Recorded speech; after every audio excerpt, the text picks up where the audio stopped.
right, good evening everyone, and welcome to the Monday, March 18, 2024 meeting of the Town of Rhinebeck Planning Board. We are still short a couple of members that I'm expecting. I haven't heard otherwise, but we do have 4 present, so we have a quorum, and we'll start. I don't believe there are any changes to the agenda, so the posted meeting agenda stands as it was presented. No, I do have a couple additions to the agenda. Okay, all right. If it's okay with the board, at the end of the meeting, I would like to just take a couple minutes to go through our 2023 annual report, just kind of summarizing the work that was done last year. Wanted to have a discussion really quickly with board members about hybrid requests from applicants, unless you want to do that some other time. No, let's see how we go. And there's also was a referral from the town of Red Hook considering a building moratorium. I don't think there's anything we need to do for that, but we can just discuss it briefly, see what we think otherwise. All right, so there are some changes then to the posted meeting agenda as have just been detailed by Jim. You have received Jim's meeting notes. Everybody had a chance to look at them? Any comments, changes? May I have a motion to accept them? So moved. Second, please. Second. Motion and second. All those in favor? Opposed? Abstention? The motion carries. You have received minutes from February 5 and March 4. Have you all had a chance to look at them? May I have, let's start with the March 4th minutes. That was from, no, that was not from the special meeting, that was just a regular meeting. I move we accept them. Thank you. Second? Second. Thank you. All those in favor? Aye. Opposed, abstentions, and now a motion to accept the minutes of, which one did I just do? February Before 5th? February 5th. February 5th? All those in favor? Aye. Opposed, abstentions, thank you. Correspondence and announcements? I don't have any. Is there anyone else that has any? All right, hearing none, we'll move into the new, I have to wait until, I go right, I'm a little confused. Public hearings, did we bump those back to 6:05? Yeah, that was an oops. But yeah, the 2 new ones. Okay, so we have, welcome back. We have 2 new applications for this evening. The first one that we'll be taking up is Susan Miriam, 28 Lemon Lane Extension, site plan review, the demolition of an old shed and the construction of a new. Good evening. Would you like to come up to the microphone and tell us what you'd like to do? Yeah, so I have, sorry, I have a 10 by 16 foot shed. It's derelict. There was a HAPAC report that confirmed that, and I would like to replace it with a slightly larger shed that's very consistent in terms of building materials, overall structure. It will have more windows and it'll have slightly larger footprint. So the current footprint, as I said, is 10 by 16. What I would like to do is 14 by 20, but more or less in the same place, just moved back from in front of the house. So if you read the letter from HAPAC, it's hard to see here, but it's built in front of the house. So it juts in front of the house in a kind of awkward way. We think, the HAPAC people think too, but I also believe they built it there because that was where the ground was flat and on a sort of a hill. And so, yeah, it's a simple building. It's 1 story. It has electricity, no water, no sewer, no nothing. It's for a shed and for potting purposes. So, it's hard to see, but it's right. This is the house here. It's right here. This looks like an old. Hard to see, but it's right about here. So the driveway comes up here, and then the shed, the current shed, is right here.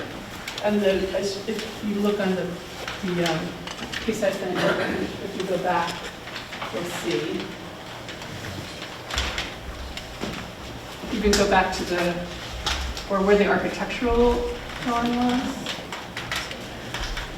Yeah, so this is the set place, the current shed, and actually the driveway comes up like this. And then the new shed will be, so see how the current shed juts in front of the house? The new shed will be back, so it's slightly behind the line of the house. So one of the things I talked about with HAPAC was they were concerned, they support demolishing the shed, but they were concerned that the slightly larger new shed might be too large in relationship to the house. It's my belief that moving the shed away from the front of the house, back a little bit, will make up for, it's just 2 feet wide on each side. So they were concerned about the kind of breadth, not the depth of it. And I don't know what else to say. I mean, it's a wooden structure. It's very consistent with other vernacular architecture in the area. The one kind of difference is it does have French doors on the east side, and the HAPAC folks suggested I put sliding barn doors so that can be covered up so it looks more consistently rural.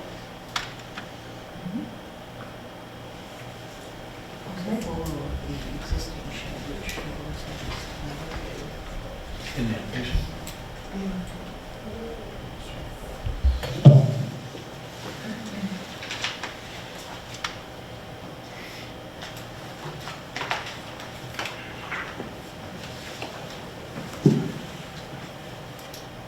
The address is on Lemon Lane Extension? Yes. Okay.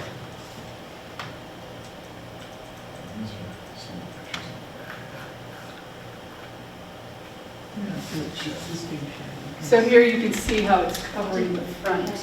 It covers the front of the house. From Lemon Lane?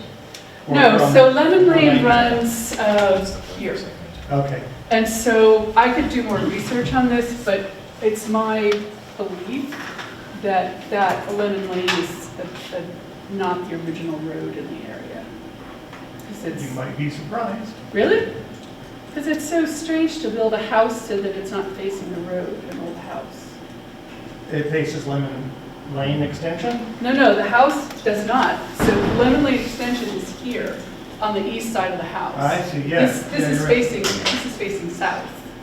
Do I recall, was there some conversation that this might have been associated with the property on River Road? Steamboat Lane. It is definitely, and I can tell you about this. So kind of where we got, You might want to use the microphone. okay, so I feel like I do project it. So kind of where we got stuck on this is that I didn't realize that this property was part of Stained Correct. and that was discovered in the process of applying for the shed demolition in the fall. Right. And since then, I've done quite a bit of research on it. So my property and the property next to mine on the southern side were both bought by Franklin Delano in 1867. Right. And subsequently kept as part of the estate, although they're not on the estate map. So if you look on the estate map of Stained from 1907, they're not indicated as being part of the estate. They're mentioned in the Rhinebeck historical report, I can't remember what it's called, that it's a possible tenant farm. I don't believe my property is farmable, but who knows, maybe they had sheep on it or something. Whatever. I think that I've done a lot of deed research, so it was sold in, I think, 1947 by one of Delano's heirs. And in the specifications on that deed, it says not to be used for camping or dumps and some other kind of building. And my belief actually is that he bought the properties not as tenant farms, but to protect the estate. Because it's just not, like on one end of the property is wetland, on the other end, my house is built on bedrock. So historically it's quite interesting, but I don't think that I think the relationship to the estate is one of probably rental property that he rented out to somebody who might have worked on Stained ledger. rather than actually being a contributing agricultural site. What else can I say about that?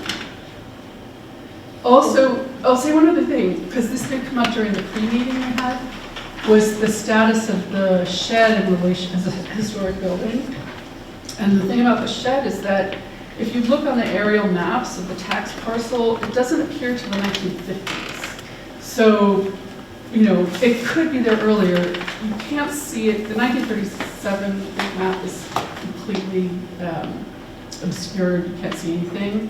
The map from the 1940s, it doesn't look like it's there, but I can't say for sure. But so my belief is that the shed actually is long after, certainly the 19th century, and the HAPAC people agree that it's not, you know, it's definitely not the 19th century, maybe 30s, 40s. But that's, it's quite interesting. It's a very interesting, so I was glad that it came up. Jim? Okay, identified a couple things, just wanted to bring up for the board's consideration. I do believe most of this is, you know, issues related principally to historic preservation and you know, the site itself. But regarding the proposal for the shed itself, if this does get moved, it's a little hard to see in here, moved over to the side, actually, let's go back to the applications.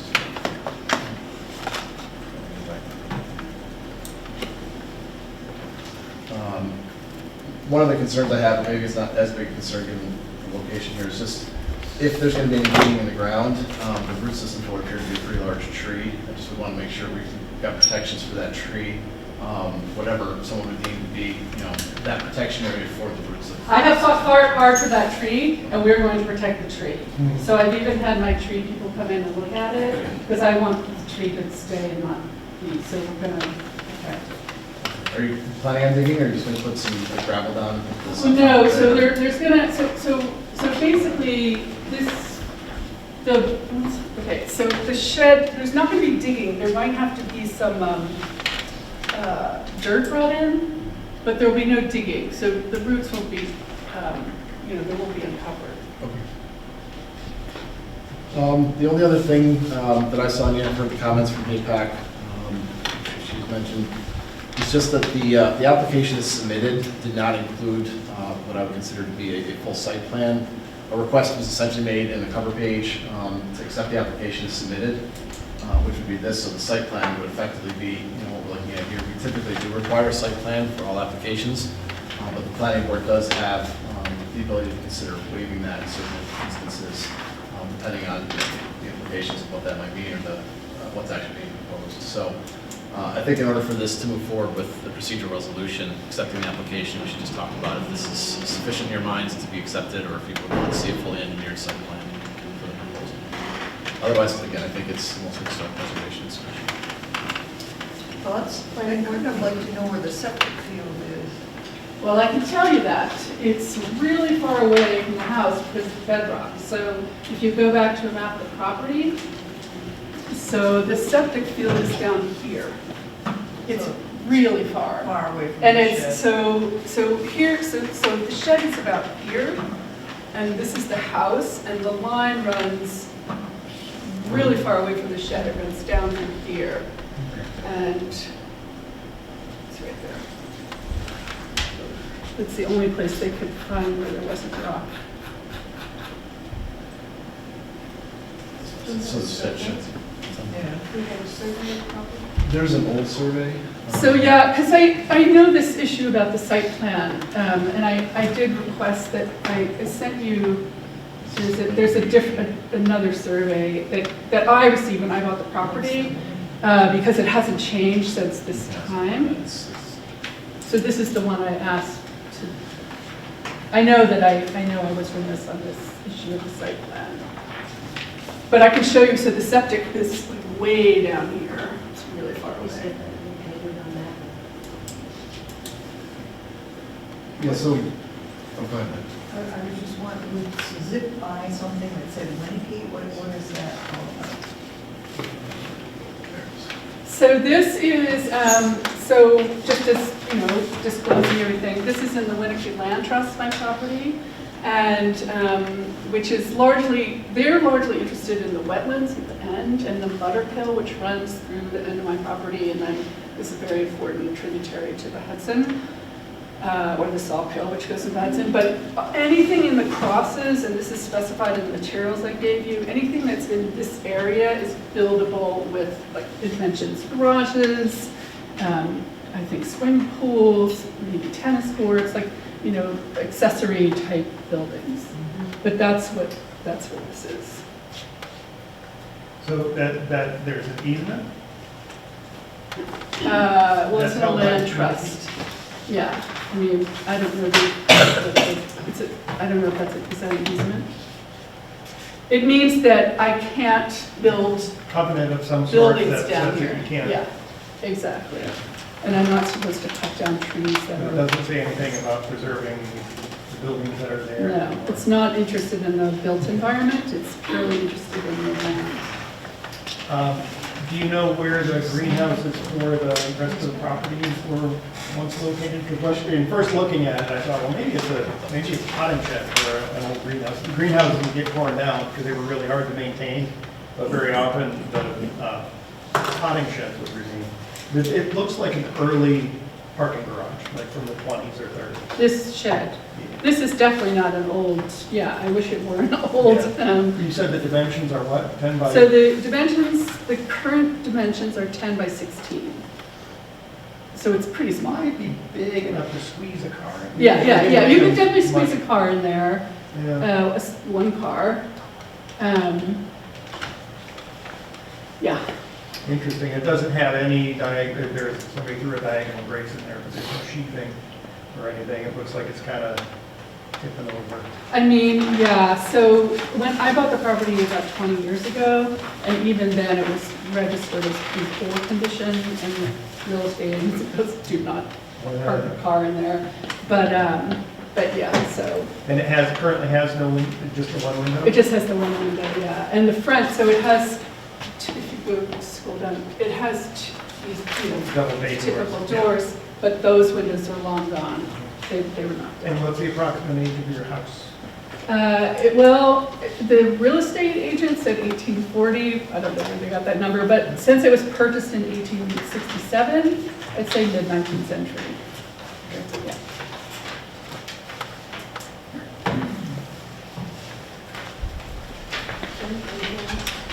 No, just, you know, board's decision on the site plan. I'll double check the land.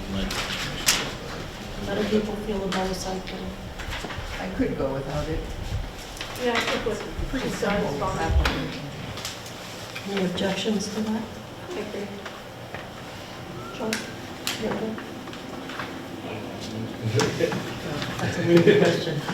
I would want to add that I wouldn't expend too much effort trying to make it too matchy-matchy with the architecture of the house. Yeah, And keeping it simple and utilitarian is probably what's needed, yeah, because you don't want to invite that mistaken impression that maybe what you built is from the mid-19th century. Yeah. Because that would be a false step, I think. yeah, I agree with you. And would that lead you to support the French doors as presented without trying to make them appear as if they were barn doors?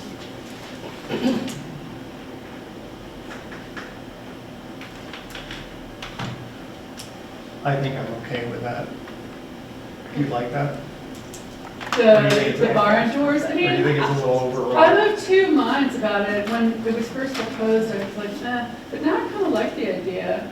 And I don't think it's going to look, I mean, you know, like having an old house, it has no straight, you know, it has nothing is vertical and nothing is horizontal, as every contractor that's worked on it has told me. So this building will not look 19th century, it will look newly built. Oh, they're gonna build it right? straight, yeah. Because and it will have, all the edges will be sharp and the windows will be modern windows. So, I mean, my house has all the original windows and most of the original glass, which looks totally different. So I don't think there'll be any. But I take your points. I agree with you about that. Yeah, yeah. All right, anything else from planning board members? Jim, you have a draft procedural resolution? That's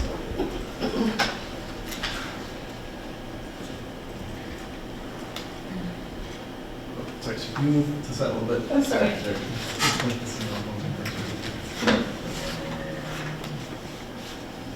Draft procedure resolution for the board's consideration tonight for Susan Merriam for site plan approval for demolition of historic shed and replacement with a new shed at 28 Lemon Lane extension within the R10 zoning district, accepting the application and supporting documents as adequate for further review, classifying the action as type 2, for which coordinated environmental quality review is not required. We'll schedule a public hearing for April 15th? April 15th. We will send this to the CAB for review. We don't need to send it to HAPAC because they've already commented, so I think we're okay there, unless you find something you want their input on again. This will go to county planning for review, and I think we also need to send it to the town of Red Hook due to the location close to the municipal line for their consideration. And we need 2 planning board members to do a site visit. I'll go. I'll go with Craig. All right. May I hear a motion to accept the draft procedural resolution? So moved. Second, please. Second, Sharon, all those in favor? Aye. Opposed, abstention, motion carries. Susan will be in touch with you to schedule a time to come out.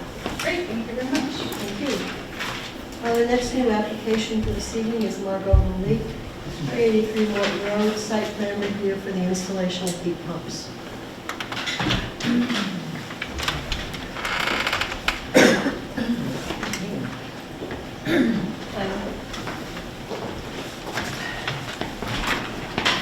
So should I start? Yes, please do.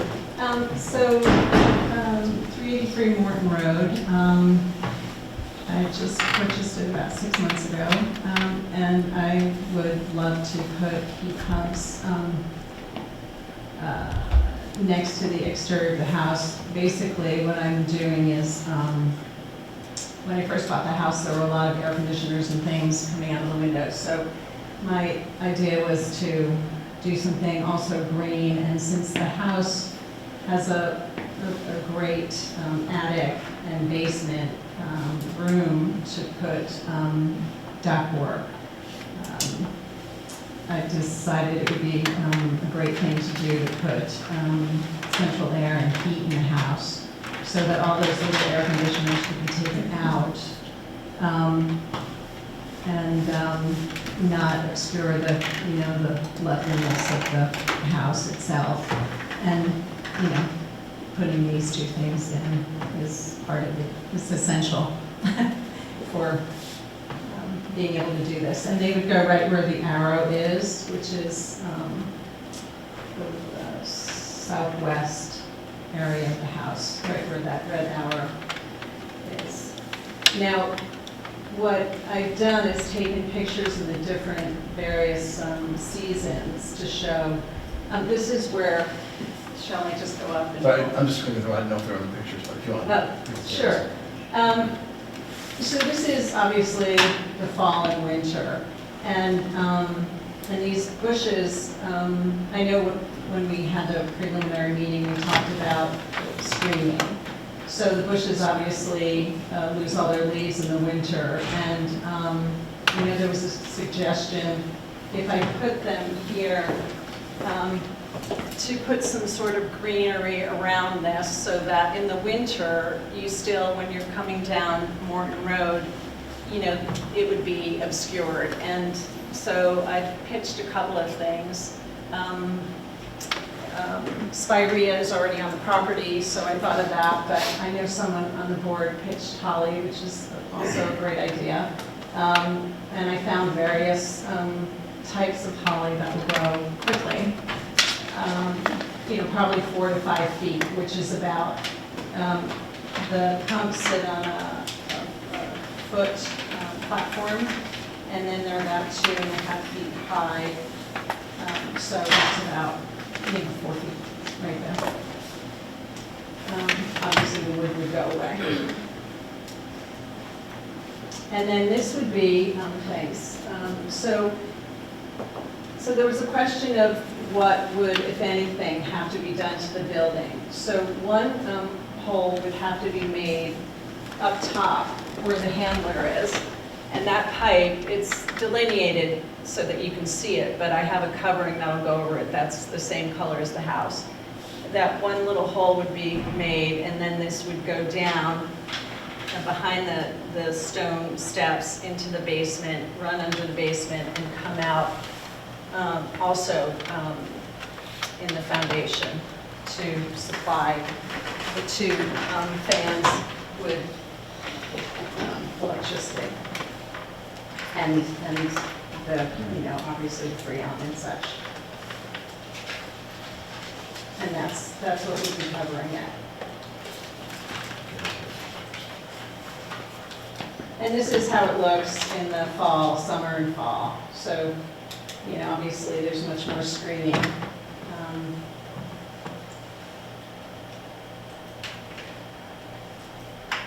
And these are some of that. This is spirea. This is the holly that it would have to be strategically placed. I think it would, not quite sure.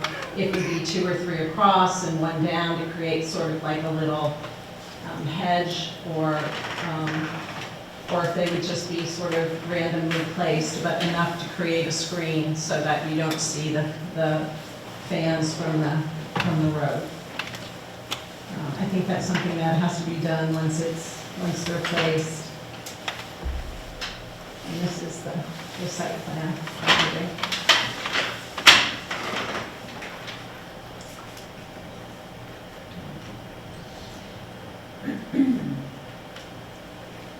So you don't have the placement of the shrubs on the plan yet? Yes, I do. Oh, you do, okay. Uh-huh. They're here. And they were placed, there's the 3 that are already here, they're placed here. Okay.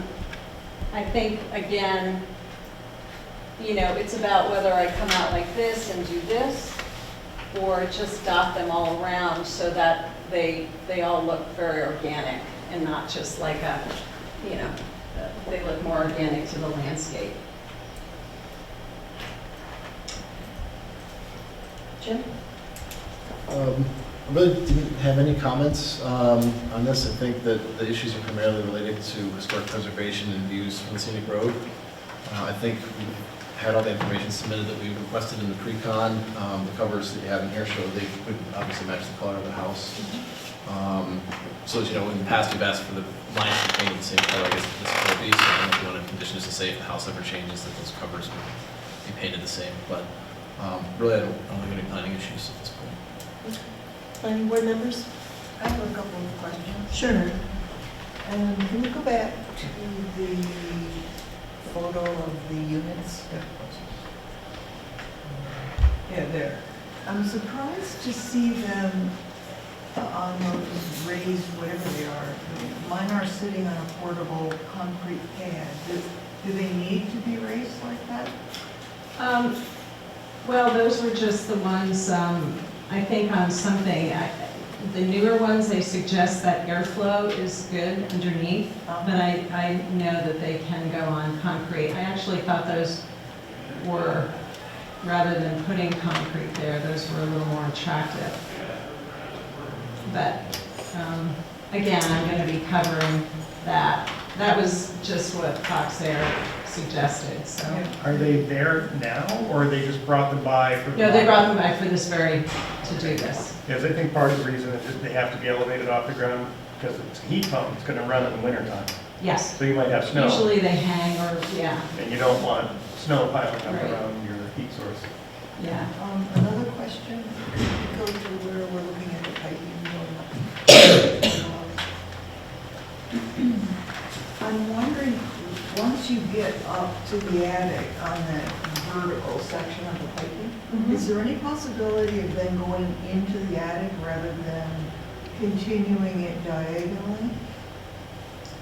I mean, penetrating the house. You'd be penetrating the house wherever the attic is, Which is right where that hole is. up top. instead of penetrating the house there, so that you would do away with this on the exterior. Oh, well, this is, I see what you're saying. This is the attic up here. So this is the attic here. And one handler has to go in the attic, and one has to go in the basement. So the attic where does the The attic is up here. So Where's the attic floor? right underneath this window. right above, it kind of, this actually, this is a little deceiving. There's more space than it looks like here. So this whole window, this is the same architectural detail in the front. This is all in the attic.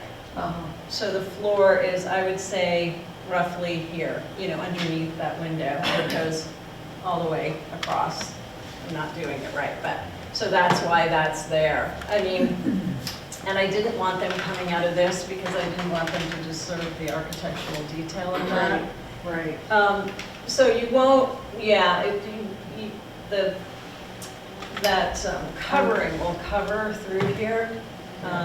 I was just trying to get rid of the diagonal Yes, I section hear of you. the pipe. I mean, I certainly can discuss with them, maybe they can shorten it, maybe it can come out closer to the floor, but that was where they suggested it, and I wanted it to be as close to the eave as possible, so it was as unassuming as possible. I guess the other question I would have just is if it's at all possible to bring it on the top of the roof, you know, until you get close to the floor of the attic. I'm just trying to keep it away from the eaves, which are, you know, lovely.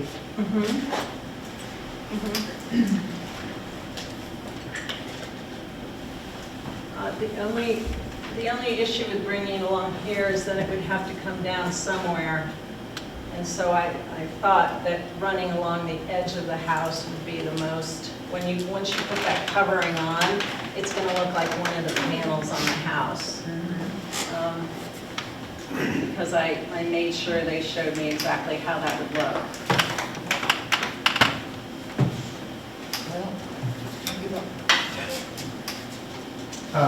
Are you going to keep the oil heat as a supplement, or are you getting rid of the oil entirely? No, not at the moment. It'll just be downstairs.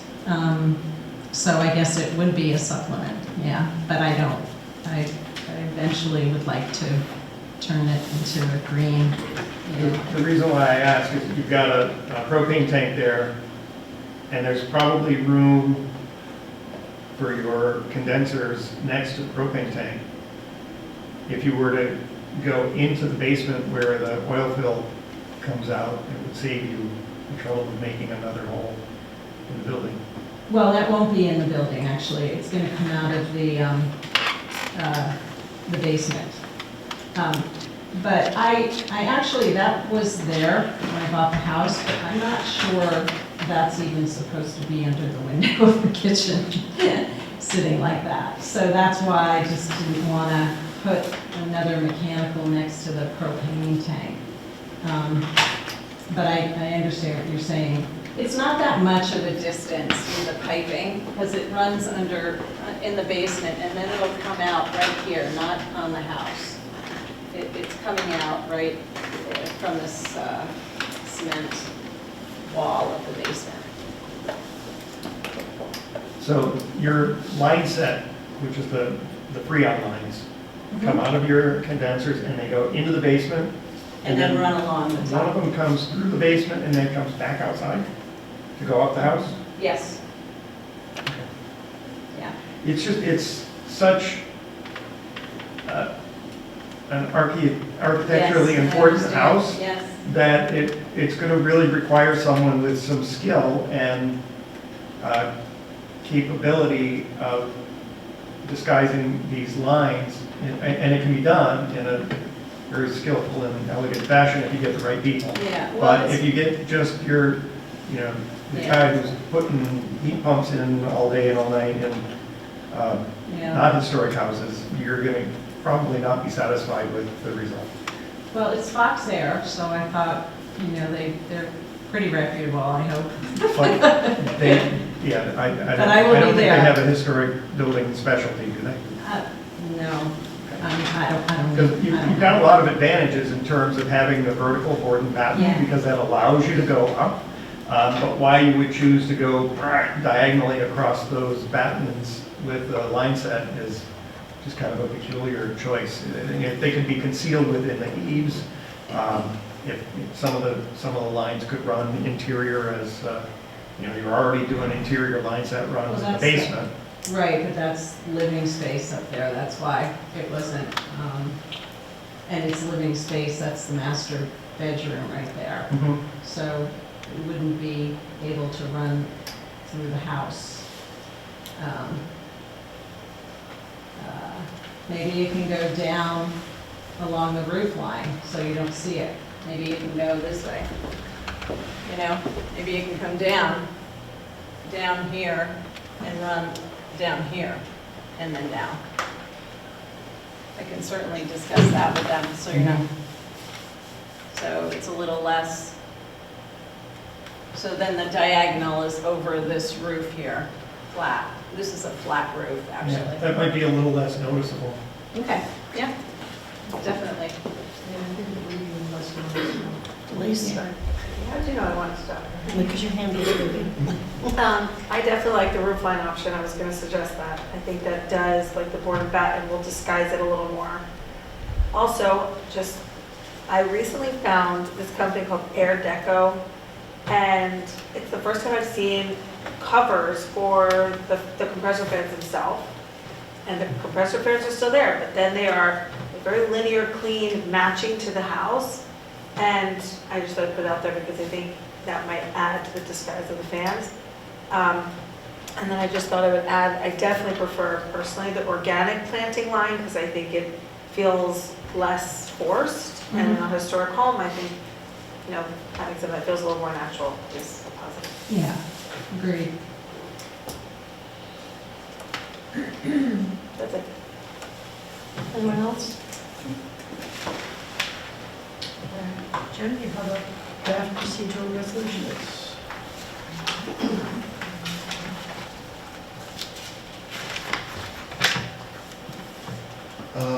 Draft procedure resolution for the board's consideration from Margot Lulick at 383 Morton Road in the Arlington zoning district, accepting the application supporting documents as adequate for further review, classifying the proposed action as type 2 under seeker, schedule the public hearing for April 15th at 6:05.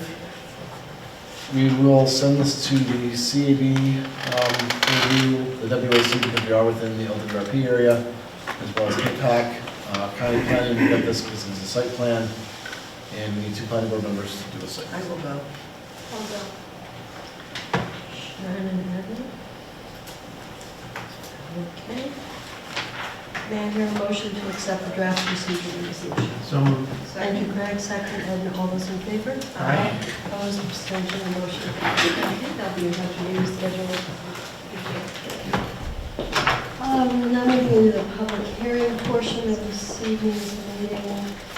First public hearing for tonight is Lori Sean Dumont, 426 Primrose Hill Road, site plan and special use permit bathroom addition to couple house. Good evening. Good evening, members of the board, How are you? public. Mike Erickberg, representing the Shondamonts.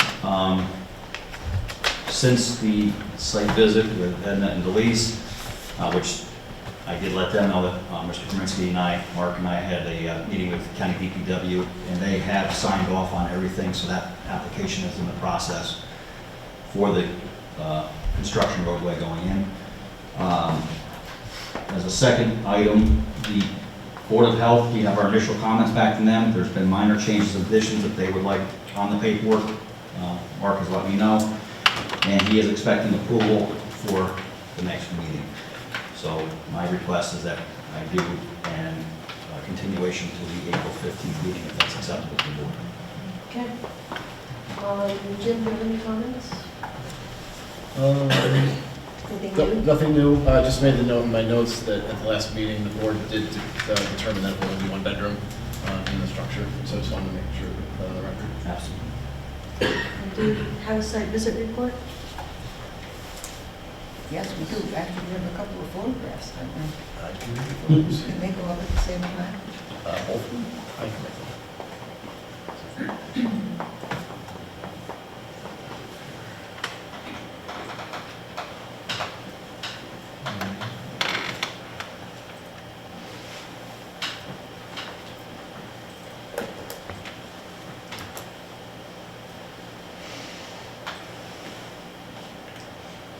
Elise, you want to start? Sure. Well, first of all, the shed is moving, and the road is beyond that. But behind the shed, the natural topography and stone landscape creates this knoll. And so it will look better without it. Even though the pool is towards the front of the house, you're going to see more just landscape rather than this roof. As for the structure itself, the addition we walked through, it didn't seem, concerning in any sort of way. And even just getting the understanding of the structure itself, it made a lot of sense how the workshop is definitely not a bedroom in the way that it's oriented and disconnected. We talked about the windows that were going to be added and doors, and I saw no problem with it. I saw that, it was being thoughtfully placed, and that the movement of this barn or the structure was a positive. And the road is on the other side of the shed, beyond those tall trees that you see behind the shed. And between the tall trees and the shed is a newly planted orchard, which will be added to. So there's going to be a lot of greenery there between the pool and the pool house and the road. And all you're going to see from the road is the roof of the pool house. And the other photo is showing where the shed is going to be moved to, and there's a stake there, but I don't think anybody can, yeah, there it is. So it's fairly far from the house and fairly far from any neighbor's house. There is a very lovely rock wall that you can see a bit of that really wraps around. It continues to the left and kind of follows the hillside. And that's really all I have. There are no issues. Other planning board members? Comments, questions? All right, then we have a request to continue the public hearing until the April 15th meeting. May I hear a motion to do so? Yeah, and the public is here. Anyone from the public wishing to comment on this? Okay, hearing none, we'll continue the public hearing after I hear a recommendation. So moved. Motion second. All those in favor? Aye. Opposed, abstention, thanks. Thank you very much. The second public hearing this evening is Justin Sturgis, 324 Rhinebeck Road, site plan and special use permit for the installation of heat pumps and a decorative stone wall. Good evening, Justin.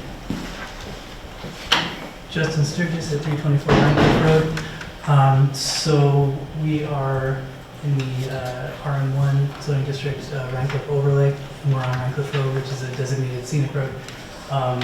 So we're here for a public hearing related to our request for site plan approval and a special use permit for two items: for installation of heat pumps for exterior condensers, and replacing our old oil furnace, removing the oil burning furnace and the tank which are in the basement. And second item, installation of a decorative stone wall at the rear of our driveway, a little more than 30 feet in length, 4 feet tall, plus the caps on the pillars. And there's been a revision to the plan, which we originally submitted. That's the revision. So at Jim's request, we put in the distance from the road to the stone wall. We actually shortened the wall. It was a little bit over or under the 50 feet required. So now we're 52 feet and change. And then based on our conversation at the initial meeting, the heat pumps, we shifted position based on some awesome suggestions from you guys. So there are two. Yeah, so see a toy again. There are two heat pumps on the west-facing, street-facing side of the house, and two on the south-facing, the backyard-facing side of the house now. There was a site visit. Sean, Sharon, and Warren Smith came. And in APAC, I read their recommendations, which I believe say that they recommend that we proceed. Okay, anything new? No new comments. Just note that in the draft approved resolution, I did add a condition that the lines on the outside be painted to match the house. And yeah, I think I can remove something for the height of the stone wall. Did you give the site, did you give the site visit report? Sharon hasn't yet. Oh, yeah, not good one yet. Well, why don't we do that now? All right, great. Yeah, we did a site visit, we changed the locations are fine. You can see it from the road, but nobody's going to see it from the road because they're coming around the corner and they're going too fast and they're not going to be looking at heat pumps. Or shouldn't be? Yes, and the two on the back, nobody's going to see them anyway.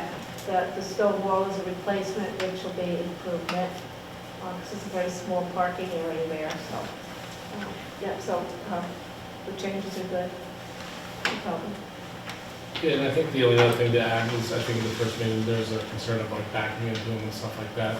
There is a current barrier, I think it would be Rail brick or ties. something, because this is like a flower bed, so they'll be stuck back in with, no, is it still possible? Yes. But obviously, they'll be very careful in their own driveway. And I think you're gonna have a lot less line set into before it was like wrapping around the house, it was all this plastic and deck and down there, pretty much gonna be directly under where the unit's gonna be indoors, so, I think the site will look a lot nicer than this. Questions, comments? I just want to make a comment that I hope we don't have speed established ever as a criteria for our historic scenic roads, that if you just drive fast enough, you won't even notice it. But I think every effort's been made to keep the profile of this low. I appreciate the need to break it up around the sides of the house. Again, you've got the advantage of the verticality of the board and batten, and I think it's been coped with in a good way, and it seems like everything that's planned is reversible at some future date if other technology comes along. So, I'm good with it. Anyone else? Public? Is there anyone here from the public wishes to comment on this application? All right, Jim, I believe you had a draft approval.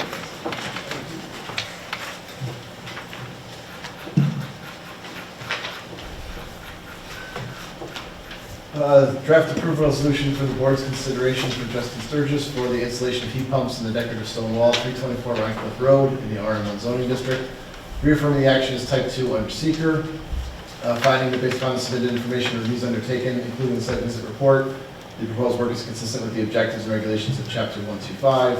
With respect to the application for the special use permit, finding the work and intended use to be consistent with the general standards for special use permits, and granting the requested special use permit. And with respect to the application for site plan approval, finding the proposed work and intended use is consistent with Chapter 125, and approving the application inclusive of the materials provided by Richard Carney dated January 30th, 2024. The only new condition is that the heating and cooling lines outside the house connected to the units will be painted to match the color of the house. And then authorize the planning board chair to stamp and sign them subject to those 3 typical conditions. I move that we accept. Second? Sean, I will hold for it, okay? Aye. Edna? Aye. Sean? Aye. Sharon? Aye. Louise? Aye. And I vote aye. Thank you. Oh, yeah, I need to close the public hearing, sorry. May I have a motion to close the public hearing? So moved. Second. All right, all those in favor? Aye. Opposed, abstentions, sorry about that. Good luck. Thank you. Next, Rinks, 5834 Route 9 site plan review. Good evening, everyone. How are you doing? Bill Bush here. How are you doing? Yeah, I mean, the same thing as last week. Along with the Brinks Group, we did a roof on the dilapidated detached garage at 5834 West Route 9 in Rhinebeck. And Yeah, that's great. Maybe that's close it up. fine.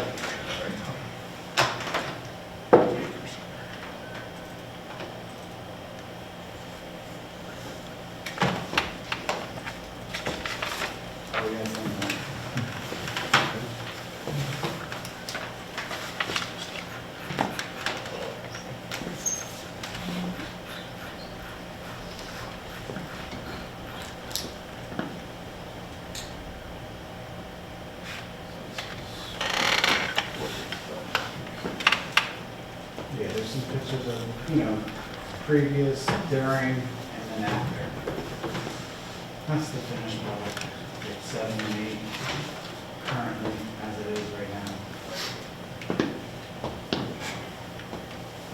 Not that one, that was just a clean bottom. Okay. Jim? Uh, Anything new? I don't have any new planning comments. We did get a report back from HAPAC, where they were, HAPAC visited is the same time as the site visit. Right. Is that correct? Well, I glommed onto their site visit. Yep. So So- I was there with Warren, or I'm sorry, with Marty and Kathy. And Castle. And And I did a separate site visit. Yep. okay, at least made a separate site visit. Are you comfortable, do you want us to proceed with going over the HAPAC comments, or do you want to fold them into yours? You want to see them separately? I think go ahead with theirs, and I just have a couple of things to add on to that. Okay. Jim, do you want to review those? I guess we just, let me just read the comments and recommendations. Well, just to remind everybody, you recall that this is and you were brought in the Fannie Mae project. Yeah. Just simply- You want me to describe? I think we're comfortable if everybody recalls the Yeah. details. I don't think you need to go through them again. I Okay. just wanted to make sure. So your goal was stabilization, not restoration. correct? Yes, Okay. exactly. So let's start with that, and then that will put in context HAPAC's comments. Awesome, thanks.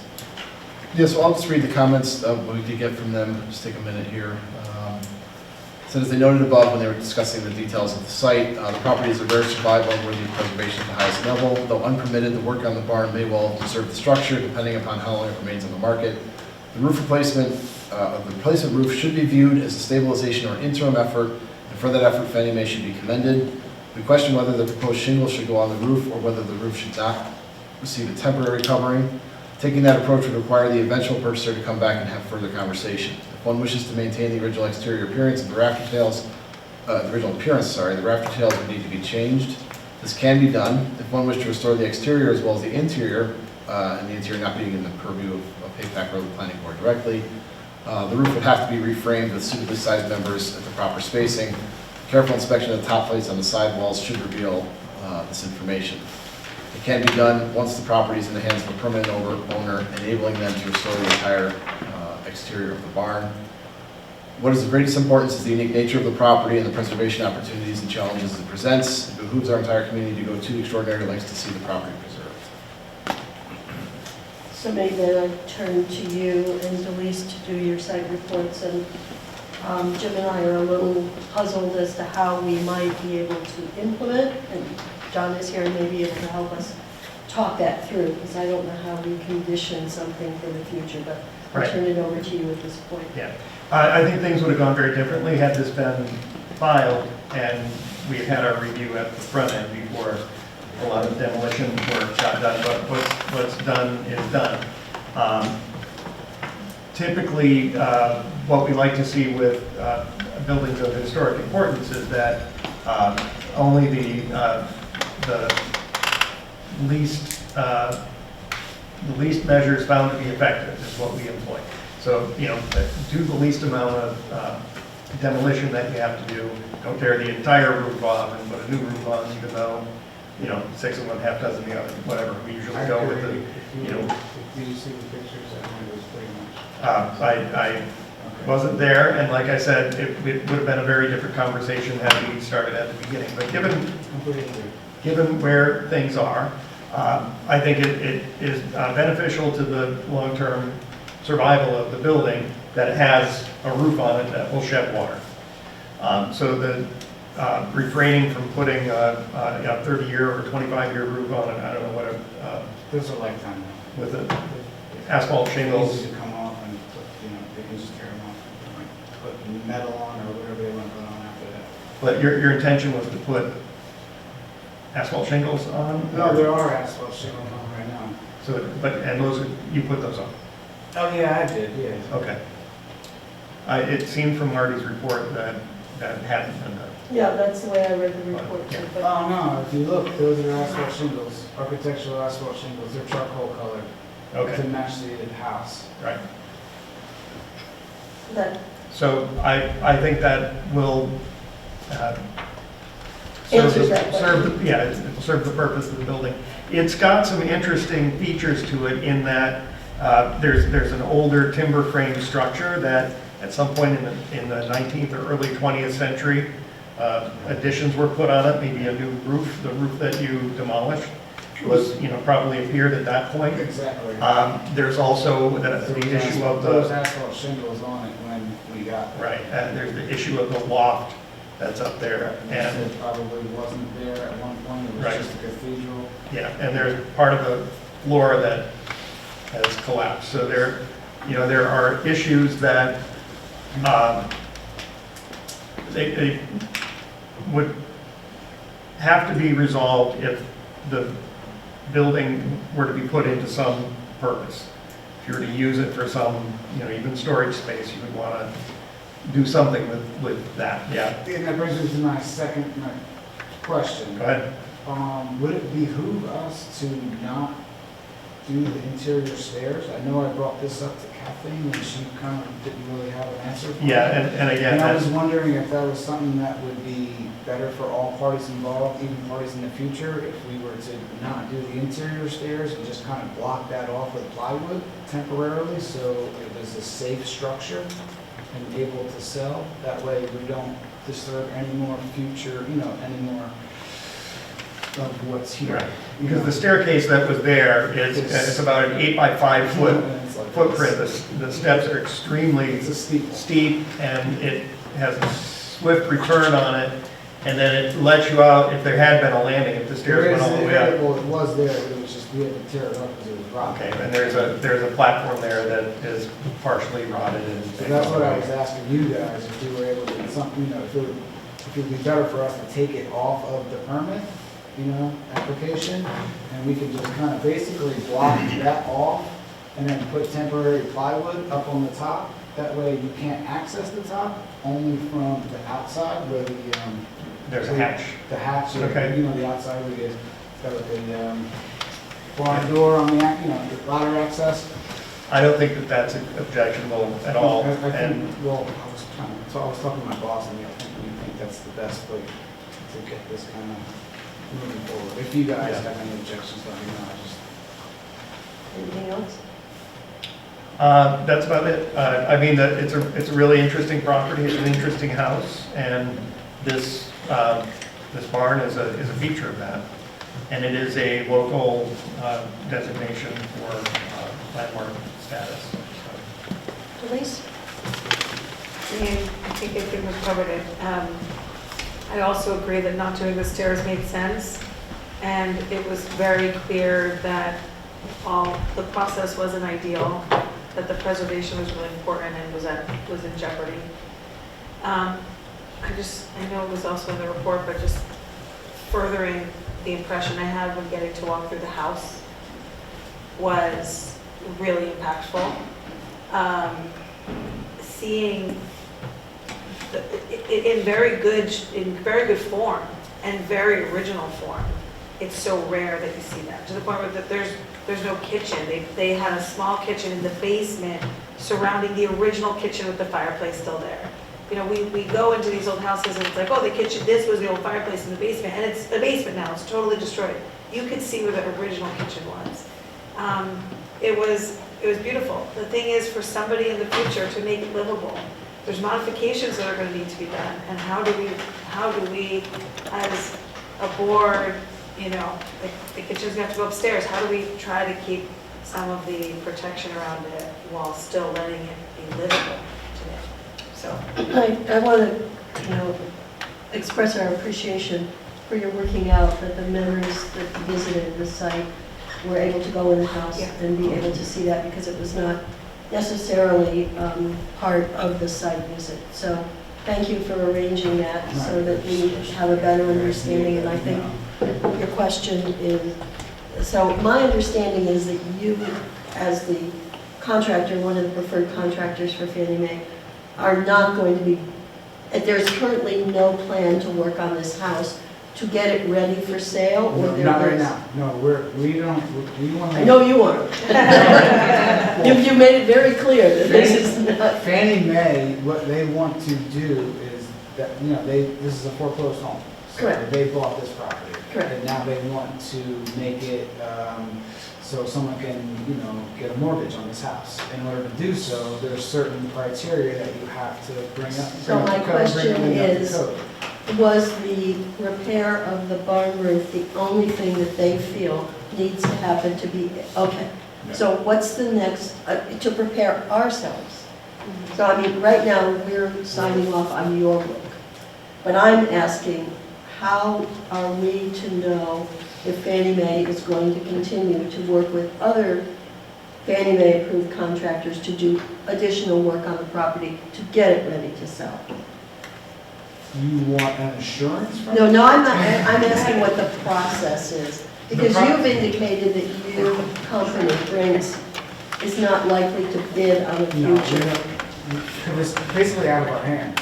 Now that we know that this is a sort of, I know, it's a rotating bids. No, now that we know it's a super historic site, we no longer want to Got it. endeavor because we don't have the qualified people to bring it up to the standards that it needs to be in. Appreciate your honesty. historically, yeah.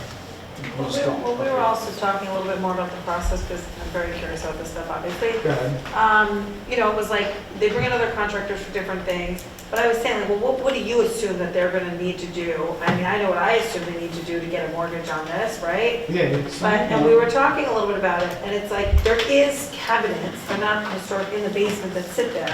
They can put a stove right in that spot and a fridge, and there's a couple relaying of stones in the attached greenhouse, but I didn't feel like they need to do much more than that. I think the key is, how do we just make sure that whoever does they are going to do something, there will be another contractor, for Yes. sure, because it cannot be sold and get a And mortgage. we're right now. willing, I'm actually, my boss isn't, but I am willing to work with you guys if we can come up with some sort of a plan to make this go as smooth as possible. If we're able to meet with whoever we need to meet with and, go over it so we can and meet with the agent, so he's on the same, he's on the same page as we all are, and kind of move forward. If that's something that. Well, I think that's a next step. We're If that would here be- dealing with the barn itself tonight, but Yeah, no, I just was going forward, so we know if you guys are Joe okay with Roger? that. Yeah, John can say otherwise, but I don't think we can encumber someone else specifically through this resolution for future work. But I do think, maybe, John, correct me if I'm wrong, we could do something maybe to the effect in the resolution that states that we know that the barn and I just wrote this up right now, note that the barn stabilization work from this application shall be revisited if a future owner comes back to the town for a future permit for anything on the property to discuss further historic preservation efforts that could be undertaken. At a minimum, HAPAC input should be undertaken if planning board review is not required. We file this recommendation with this resolution for the files of the building department and zoning administrator. So that if it comes back in, the building department and zoning administrator are aware that we want this to be reviewed again, and then we'll determine the proper path with which that would follow. Because I don't think we can force a future owner to come back off of this But application. did I hear an invitation to somehow put somebody on the board in touch with the agent? So, I've already, he did I asked for the agent's number, Kathleen has it. and only because I know how this process works, and it's just gonna be slap it together as quickly as we can and get it on the market. And although it's not a guarantee, I think for us as a board to say, look, we're aware of this property, the importance of its preservation, and the agent has a responsibility to communicate that to any contractor that comes in. And we have to hope that the honesty process will continue, but also, so I think there could be communication streams, but it's always not a guarantee. But I think any other contractor coming in needs to know that eyes are on them. And that was my big thing, because I had no clue about this property when I first Yeah. got into it. Zero, the agent didn't tell me anything, Fannie Mae did nothing about it. you had a good time. Well, I love coming up here, this town's awesome. Could we ask Brinks to, say, send a certified letter to the agent copying someone from the town maybe it's Gretchen, maybe it's, planning board, You're whatever. asking whatever you So want. so we know that information has been submitted, and they know that it's also gone to us, and then put the condition in here that we are saying, we do want to review this again when it comes in the future, so that downstairs in the basement, they know we want to look at this again. With whatever comes back to the property, that we want to discuss additional historic preservation efforts for the structure, and at that time, we'll have to see where. It's an excellent idea. And inform everyone what's going on, and make sure that everyone's. That way Fannie Mae knows what they know exactly what they're dealing with when they.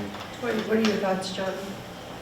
I think you can do all those things. I think communication is the key. I would suggest that you go beyond the agent and try to find, there has to be a person at Fannie Mae who's in charge of this file. Asset managers, I have all the contacts, Okay. so whoever this guy, it's most likely Brandon Metcalf, and that's probably him, and I have his contact information. I can Why give don't you everything get guys that contact information, you can get it to us I through can send Gretchen. it to Gretchen. Yeah, and I would send a formal letter from the planning board covering a copy of the resolution and explaining, maybe enclosing the APAC comments and explaining the significance of the property and explaining that what's going to have, what will need to be done in the future if it's going to be renovated further. And I think, hopefully that once you're able to reach that person, my experience has been that, government, and I consider them to be a government agency, that a paper trail is important, and once they've been put on formal notice of this, I think the chances of it being observed are much better.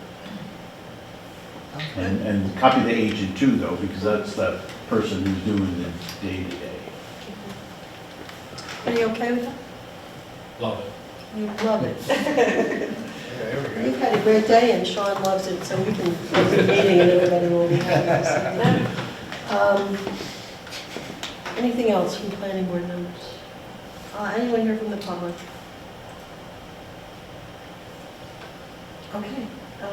Jim, you have an approval, draft approval resolution with some modifications. Or additions. Yes.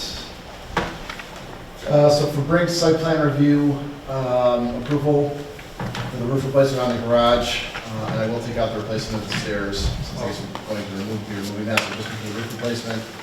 Within the RC5 zoning district, confirming the action is type 2 under seeker. Based upon the review of the submitted information, the reviews undertaken, including the site visit report, finding the proposed work is consistent with the objectives and regulations of chapter 125. With respect to the application for site plan approval, finding the work is consistent with chapter 125, and approve the application inclusive of the materials by Briggs Group dated 1/2/24. We will waive the requirement for the full site plan as work is conducted in repair in kind to the roof and the existing structure, and work internal to the structure. We discussed that previously, so we're not looking for full site plans we discussed earlier. I will add something to the effect of the note that I read earlier, that we are going to note that the barn stabilization work will be revisited in the future if any work is proposed or any permit is proposed to be pulled on the property, so that we can discuss additional historic preservation efforts. And then, do we include the letters, for letters? No, we'll just do that on the side. Okay, so in addition to that, we will also be requesting the Briggs send a certified letter to the agent and Fannie Mae, copying the zoning administrator about some of this work, and we'll get in touch with you about some of the language of that. And the planning board will also look to draft a letter to Fannie Mae that will include APAC's comments and some of our comments as well. I would copy APAC on the letter too, so they have the contact information for the Fannie Mae person. Who is APAC? Kathy. Kathy? Oh, okay, I'm sorry. Kathy and Marty. And Marty. Yeah. And then authorizing the planning board chair to stamp and sign the site plan, subject to the 3 conditions listed. Okay. Last chance, any public comments? Okay, can I have a motion to close the public hearing? So moved. Second. Motion second. All those in favor? Aye. Opposed, abstentions? You've heard the draft approval resolution. May I have a motion to accept it? So moved. Thank you, Edna. Second. Denise, I'll poll the board. Craig? Aye. Edna? Aye. Sean? Aye. Sharon? Aye. Denise? Aye. And I vote aye. Thank you so much. Thank you very much for your, Question, so what happens next? How do we get a permit for it? oh, we have to take another 3 or 4 minutes. I will send you an email. With the approval resolution and the instructions. And then I'll have someone come out and inspect it, is basically what happens? Or? That's the building part of it, but, Okay, awesome, so once you get the. so I'll send you the I mean, email, we'll because finish this and this is then. a little out of order because you had already done the work, so essentially I have to sign and then it will go through the building department and you'll, Couple of weeks, and maybe? we appreciate, can I say, we appreciate you, the way you civilly approach this and handle a very difficult situation. Your honesty and integrity is really appreciated. And Yeah, I try to be as transparent as possible. Without It should be communication, like he was recognized. talking about, communication is key. If I was, it's just, I would have known from the get-go, it would have been a little bit different story, but thank you guys so much. oftentimes we recognize the things that go wrong and not the things that go right. So when we have an opportunity to do that, thank you. Exactly right. All right, thank you guys. Maybe I'll see you guys later on. The next public hearing this evening, Maywood Properties, Inc., 629 to 637 Acre Brook Road. Site plan review, exterior modification, lighting, landscaping, screening, etc. I appreciate, before we get into it, I want to say I appreciate also Denise's comments because, I mean, we have back-to-back tonight here, 2 historic properties, both extremely valuable to the cultural resources of Rhinebeck. And so the comments that we're receiving and talking about and the ways that we can protect them and ways looking to the future where we understand they need to be brought to modern standards so that they're habitable. These are just really important conversations. So, and we're seeing more and more of them. So I just want to note that for the public that this board recognizes not only the need to protect those resources, but to work with the owners and the applicants so that they are suitable for modern living at the same time that we're protecting the resource itself. So thanks to planning board members who appreciate that and the public as well. Okay, go ahead. All right, so my name is Rob Giannoni on behalf of my family and Maywood Properties, Inc. So I was in front of this board last month. The property is 629-637 Afric Road, also known as Strawberry Hill. It's a property from 1762. So for a variety of quirks that we've been living with and issues, freezing pipes, leaky roofs, burst septic pipes, I'm here today to speak to 4 items. Really, as Ms. Moore just said, you know, they're to really help me and my family be able to utilize our home and our property for the long term. So I'll jump into the 4 items, but please, board members, you heard me last month, but if I need to backtrack on anything and discuss it in further detail, please let me know. So the first item, actually before I jump in, since last meeting, I was able to welcome members of the planning board, HAPAC and CAB onto the property about 2 weeks ago. And I've also received all the agent letters. I've reviewed them in detail, so I can speak to that further once I complete this. The first item is the screening of a generator and propane tank for the secondary structure. This structure never had any generator, wasn't really able to survive the elements, if we had blackouts or anything. So what we want to do is we want to utilize it in full. So we were permitted to install the generator and its associated propane tank. But now what we wanted to do is we want to screen it with vegetation. Originally we had considered doing it with a fence, but through the pre-app meeting it was determined that we should go the vegetation route. And so what we're proposing is native species, a mixture of tam juniper, common buttonbush, and shamrock inkberry to really help it blend in, screen it from not just the public view on the street, but also from our neighbor, Mr. Doug Lagno, who has reviewed this application in full and also provided a letter of support for it as well. The second item is the driveway entry lights. So we have 2 entries to our driveway. We have a total of 4 columns. And so what we're looking to do is, we don't really have any lighting on our property other than the buildings themselves. There's no sense of entry, and there's no real, safety and visibility upon entry at night. So what we're proposing is each column to receive a brass and glass lighting fixture, the Bavola Williamsburg, with an Edison-style light bulb within it. And what we intend on doing with that is, keep the classic colonial design, so it goes better with the historic property. Have the closed top to meet the dark sky lighting requirements. And also, we have foot candles through the Edison bulb that dissipate prior to meeting the public road. We're also proposing these lights to be set on a timer to really limit the amount of light pollution into the middle of the night, and also into the morning. We can have those turn off automatically. I met with my immediate neighbor, Mr. Lagno, on this item as well, and his letter also supports this item. And then I also was able to get this over to Mr. Bob Wyant, the Rhinebeck Highway Superintendent, and he's also provided his approval on this one as well. The third item is it deals with the pool area. So what we're looking to do is pool equipment repair, as well as an improvement of the hardscaping, landscaping, and fence. So the pool to the east of the stone house, which isn't really visible from the public right of way, it's only when you enter the property, but it was really neglected for a long time. Its hardscaping was cracked, it was really hazardous, and so what we want to do, as we're looking to grow our family, is really improve this pool so that it's safe and usable, as well as increasing its beauty, enhancing. So what we're looking to do is not change the pool shape itself. It will remain the exact same shape. All we're looking to do is upgrade the equipment. The hardscaping around it has been removed, and what we're looking to do is install a blue stone patio, a level blue stone patio, so that it's actually safe to walk around. We will be reutilizing the existing retaining wall, which has been deemed structurally sound by our structural engineer. And what we'll be doing is we'll just be putting the new fascia on it, really to match the new patio that we're putting in. And then on top of that, we're proposing 5 lights across that retaining wall to really just help us utilize this into the evening hours.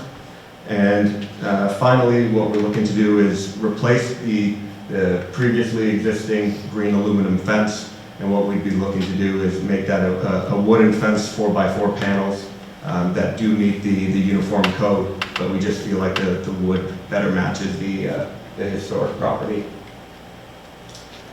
And the final item and then from a landscaping perspective, we're proposing a more informal garden, which would be a mixture of arborvitae, quickfire hydrangea, and then infill plantings such as lavender, lantana, and blue mist. And then the final item is the rear room of the stone house. What we're looking to do is an exterior replacement of that materiality there, and as well as a connection into the existing powder room. So the rear of the stone house has a room off the kitchen, which we'd like to utilize year-round. But due to deteriorating flat panel plywood facade, this room could not be comfortably utilized in the cold seasons. Further, due to a septic pipe burst, we had to demolish the facade and excavate the ground in this room to perform the required repair. Excavation found a substandard foundation below the facade panels, and so between that and the facade, we're now proposing to install a code-compliant foundation and framing system that is properly insulated and allow us to utilize it year-round. On the exterior, what we'd be looking to do is propose a historically accurate wood clapboard siding, which is seen on other locations throughout the building, as you can see in these red bubbles there. In speaking with various members of the boards and agents at the property during our site walk, we will also install code-compliant exterior lighting as required at the entry and egress. We also propose a second internal means of access to the existing bathroom from this rear room. Currently, that bathroom is only accessible from the western exterior and not really practical for use. Given it's the only bathroom on the ground floor, we'd like to be able to access it from the interior of the building. And those are really the 4 items. again, after meeting with the planning board members on site, as well as CAB and HA-PAC, I'm confident that, through this process, we've been able to include the vast majority of your comments, and we hope that, you agree with us that these are necessary means to really help carry this house now and into the future use for my family as well. Thank you very much. No additional planning comments. I think we covered most everything last time. We received all letters, as you discussed. APAC did provide input as well. Site visit report? Frank, would you like to take a read? Yeah, and just to get some things out of the way, I think your plans for around the generator and the fuel tank are perfectly appropriate, and painting the tank and the plantings, I think that's very well considered and well thought out. I think that's a good move. The work around the pool surround, I think it's very competently planned, well conceived. I get a little bit hung up on the entryway and the lights. And when I first saw this application, I was thinking, well, that's a little fancy for this, what I thought was a very simple stone house. But you really have to go there to experience it and to really understand, because the scale is much more grand than I was prepared for. And I looked at some of the historic aerials, and that horseshoe drive with a hedge around it, that's in the earliest, you can see it in the 1936 aerials. So that's a long tradition of this property surviving through the centuries. And I think having the fancy code entryway is really a part of that. And I went with the initial thought that it's Akron Hook and it's rural and it should be very simple and spare. But I think that's an appropriate treatment.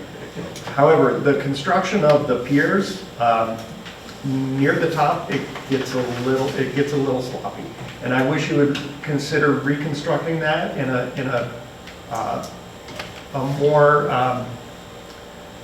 orderly fashion, I guess. It's just the size and the selection of the stones seems a little bit out of phase with the rest of the construction of the wall. And for what's trying to go on there, it doesn't quite match. Understood. And also the caps, this very regular sawn cap, and having the kind of rustic and uneven stonework underneath it is a little bit dissonant.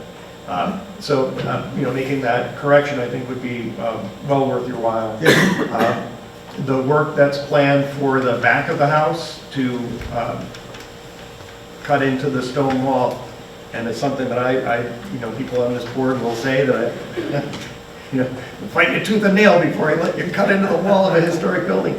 But I think in this case, it is very well considered and necessary, and it's an appropriate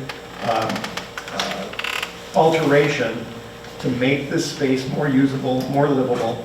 And it's in one of the seemingly less significant portions of the home that could be completely concealed within that porch, and would allow you to make that screened-in, that walled-in area a year-round livable space, and part integrated with the part of that floor. So I think making that improvement is justifiable, and it's a good measure. One thing that I wish you would consider, and this I don't think it has to be a condition of approval or anything like that, but this is the kind of structure that's important enough that it would be worth pursuing a historic structure report. Looking into the history and the development over time of this particular structure is quite interesting, and I think it would add a lot to your understanding of the house, which you evidently, you really have an affinity for it. It's clear that you appreciate what you've got, and this would help you in guiding future decisions. And also, if as the house passes along into other hands, either through your family or otherwise, it would be a document that would help people in years to come. Awesome. And it's detailed in Preservation brief number 43 by the National Park I Service. saw that, yeah. Okay, so if you perused Yeah, I did. the preservation briefs, then you're looking in the right place. Great. So thank you. Thank you. Can I ask Ray a question? Sure, then I'll give my comments also as a second. I would like to understand more of what you're suggesting on the piers that hold the lights. Is it currently something you put together with mortar, and what are you concerned with? No, it's like it's a dry stone wall, and you can see how it's a blend of different grades and sizes of stones, and then as the pier goes up, the stones get very small, and it's like a stack of notebooks, and it's, So you're suggesting it echo more the rock wall? yes, I that see. it'd be more regular. And is that a difficult and expensive undertaking? It's not cheap. We did look at that after this wall was constructed. This isn't the first time that we've received this opinion. And so we have looked at alternate contractors to do it, and it is not the cheapest measure, but it absolutely, long-term, it is something that we are considering.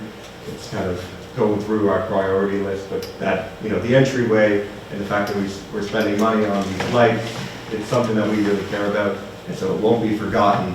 It just might not happen overnight. And that's okay with you, Frank? You're not going to make it you don't want to make it a condition of approval?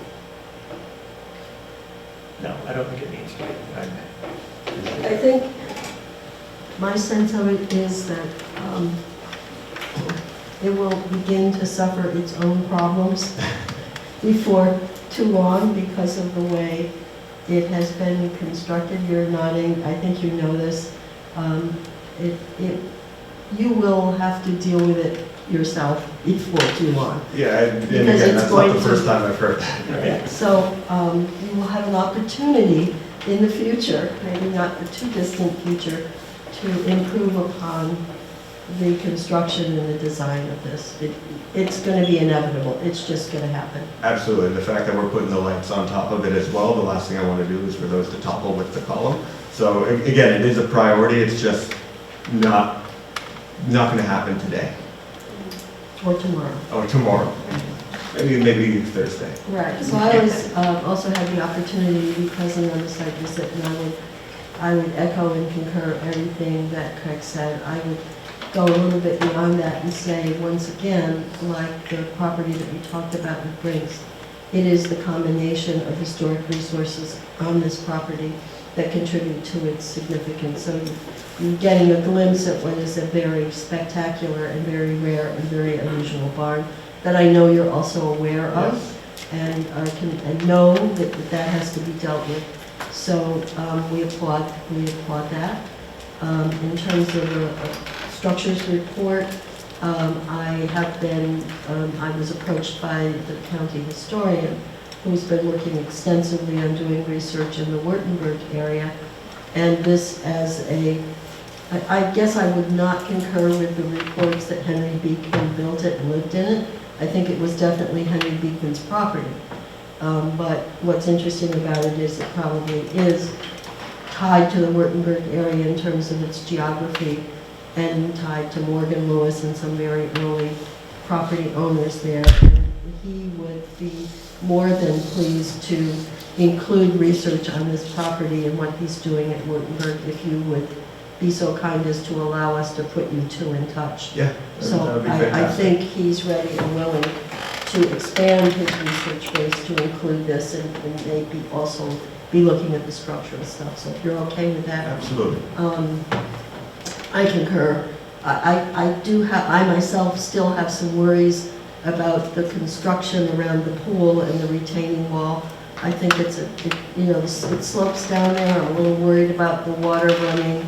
I've heard from prior owners that there's some water under the pool. There's a reservoir down there or something. I don't know if you've looked into that. I've done our research on it. I've had a few pool people look at it, and so. And it collects water in that area around the pool? Well, yeah, so there was also some cracking in it that it needed. Okay, well, you've presented a letter that assures us I still have some questions myself about it, but be that as it may, we will deal with that in the future if you're not right. So there's nothing more I would add at this time. Are there questions or comments from planning board members? It's one of those special properties. I wasn't there, but I've seen it many times, and it's very, very special. Yeah, so thank you. Anyone here from the public? Anything else? Could I then have a motion to close the public hearing? Motion and second. All those in favor? Aye. Opposed? Jim, you have a draft approval resolution.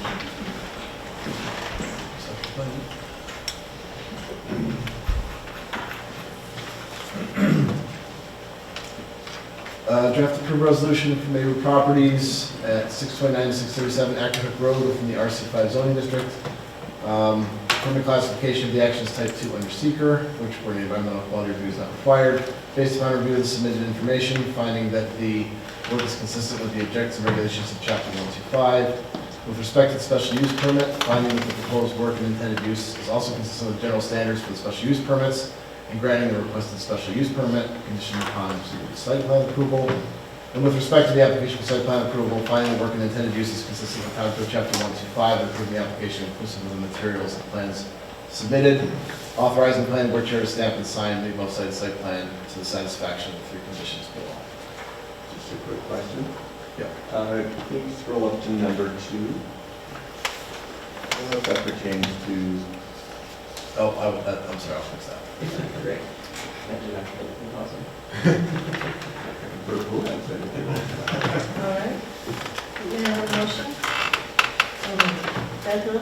Second. I'll call the board. Craig? Aye. Edna? Aye. Felice? Aye. Sharon? Aye. Sean? Aye. And I vote aye. Thank you very much. Appreciate it all.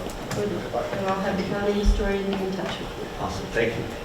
Okay, the next 2 public hearings for this evening. They're both for Wireless Edge. First, 3718G, Ruby's site plan and special use permit for So I have John Arthur on here, John said Greg, is that right? Yes, and Greg is Greg Leahy from Tectonic Engineering, our engineer. Okay, Mr. Gomez. Thank you, Madam Chair, and members of the board. Robert Gaudioso, law firm of Snyder and Snyder, on behalf of Wireless Edge and Verizon Wireless. And as Jim mentioned, we have John Arthur, the president of Wireless Edge, and Greg Leahy, engineer from Tectonic Engineering, on Zoom. As you recall, there were 2 applications. Both are on for public hearing tonight. The original application was at the Chang property on Route 9G. Throughout the process, it was determined that there might be a better alternative at the Ruby's property. We filed an alternative application at the Ruby's property, which is the main subject of tonight's public hearing. That consists of a 200-foot round monopole set way back on the property, together with equipment at the base. That facility does require a special permit and site plan approval from this board and a height variance from the zoning board. It meets all of the setback requirements, both to the property lines and to the closest residence. We did appear in front of the zoning board for the public hearing last month. I believe they submitted a letter of recommendation. They summarized the public comment, which was in favor of the proposal at the Ruby's property as a better alternative and necessary, particularly in cases of emergency in the area. There was also a fire department letter supporting the proposed facility, again, for emergency service purposes. We did submit a number of items, including the long EAF with the Phase 1A and 1B archaeological report. I believe we did receive a recommendation that no further archaeological studies were required. We did do the crane test. I know there was a site visit. From the crane test, we did submit the full visual analysis showing the very limited visibility from this site based, again, I think we spoke at length about this last time, set way back on the property. There's a tremendous amount of screening between Route 9G and the proposed location. It's just a better overall location from the visual standpoint. We also submitted the coverage map showing that in fact this site, Ruby's alternative, actually covers Route 9 a bit better, so there's a benefit to that. And we had submitted those coverage maps. I know the county did weigh in as a matter of local determination, so I believe that's part of the record as well. I'd be happy to answer any questions the board or the public may have this evening, but I think that overall summarizes where we've been and where we're at today. Jim? I have no new comments. At this time, we will discuss timeline and other things, but no planning comments.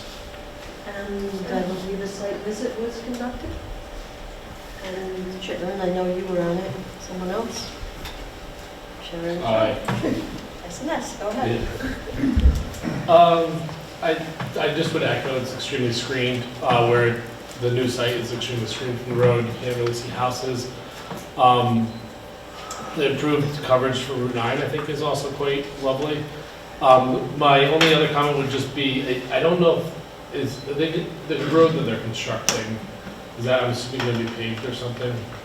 So, and maybe John can weigh in, because there's two parts of the road. There's the existing road, and then when we're coming off of that, it will be a gravel access drive with underground utilities. Yeah, and the only thing I would say is that during the site visit, is quite muddy, and obviously having a good road going up there, which we'll need for the equipment, and gravel would make sense. And that's our plan, yeah, gravel to be able to minimize erosion and stabilize the area as well. But I also submitted a bunch of pictures for the board to be able to take a look at, just so they could see from the site from pretty much any angle.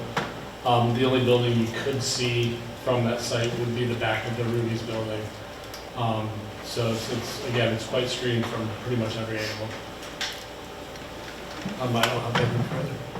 Well, you pretty much covered it. I mean, you're up there, it's right in the corner of the cornfield.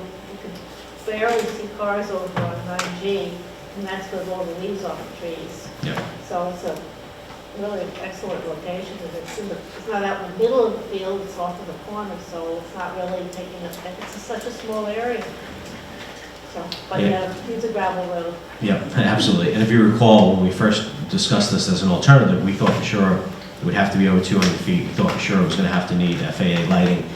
It's at 200 feet, and it does not need FAA lighting, which is important. And we submitted that report from the FAA as well. Okay, planning board members. John, has our consultant reviewed the coverage maps? Not yet. Can I still you in?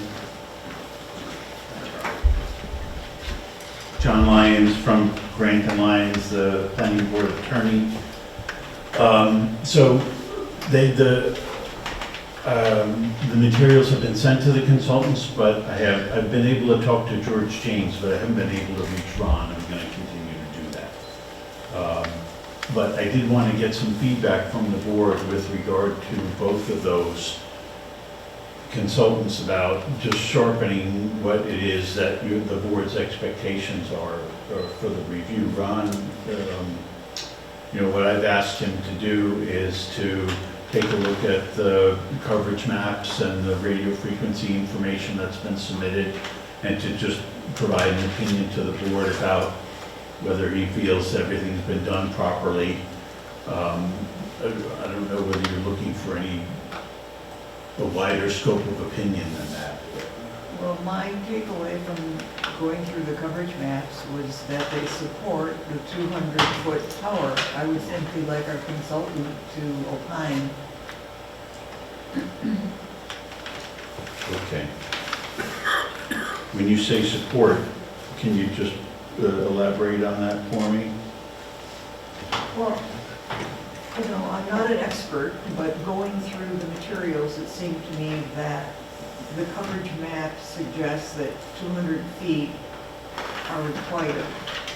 Oh, I see. To provide the kind of coverage that is sought by the applicant. Okay. Yes, I will ask about that. Anything else that the board members would want to get from Ron I Gray? would like some feedback from, we normally go to George James when we have concerns about visual impact. For those of you who made the site visit, we had those concerns before in the prior application, obviously because of its location and its visibility. It sounds to me as if the site visit revealed certainly very different circumstances here. Are you feeling, or what is the sense of the planning board in terms of pursuing a response from George James at this time, or are you satisfied that the visual impact is not of concern to you at this point? Can I make a recommendation on that? Yeah, sure. I think that what we'd be asking George to do is really just to take a look at the materials that have been submitted by the applicant and just let us know everything's been done properly. There was a difference of opinion about the view shed map for the Chang site. I agree with everything that's been said on the board tonight, but I think it would be good for George just to do. It doesn't have to be hugely in-depth, but for him to just take a look and to give the board an opinion about his view on the integrity of the materials that have been submitted. And is it your assumption that that's a pretty quick turnaround?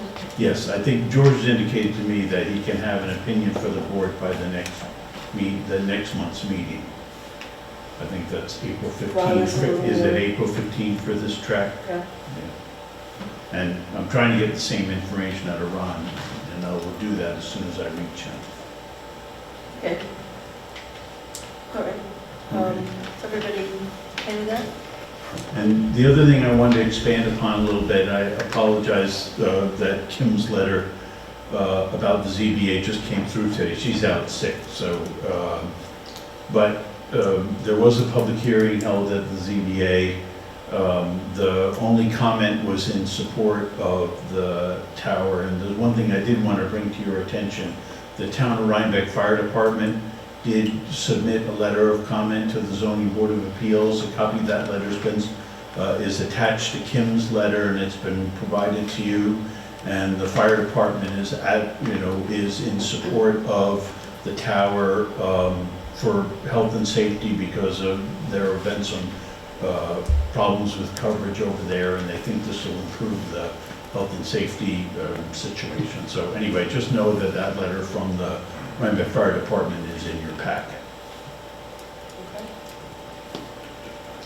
Anything else? Yes, the only other thing is before you all go home tonight, so we're going to be starting to be thinking about taking the next step in the secret process. So the part one of the full environmental assessment form is in the folder on the website. I'm just going to give you, for your convenience, to take home tonight a blank EAF Part 2, which are the questions that you'll have to answer.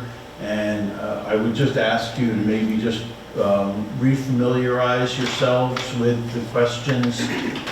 It'll probably save us a little time if you've had a chance to think about those questions before we get to the point of going through the EAF Part 2. And if there's information that, things that occur to you while you're looking at the blank form that you're saying, oh, I wish I had more information about this in order to answer this question, you can bring those things up now and we'll try to get that information either from the applicant or from the consultants for you in advance of the meeting. Okay?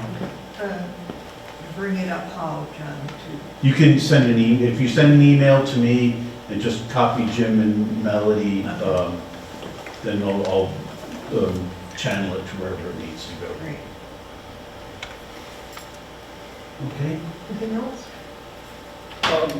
What if the experts don't get back to us by next meeting? I feel like, this is a site that was already looked at by the town. It was already approved area.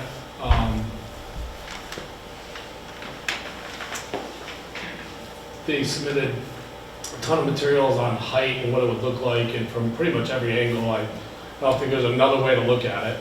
Well, the only thing I could think of with on the material that's been submitted in the visual is the photo simulations only show one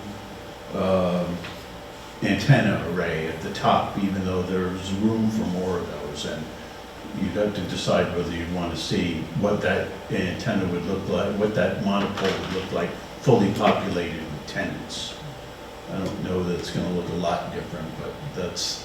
What's the difference in height between, I think it's like 10, is it 10 feet between carriers or? Yeah, 15 feet? it would be 10 feet down and 10 feet down, so Okay.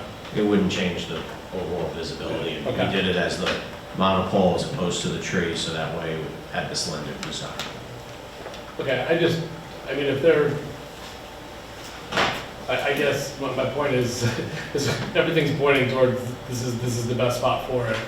Yeah. And my point is, then let's get people responsible, you back to us sometime. Yeah, well, I'll try to get the reports. George has said that he can have something first by the next meeting. We'll try to get something from Ron. It shouldn't really hold us up because we can go forward into the secret process, which, this isn't going to be resolved at the next meeting, but we can start going into the secret process, and if Ron's material comes in later, and there's anything in there that would change your opinions, we can go back and discuss it if it's necessary, but. You still have to wait in the ZBA as well.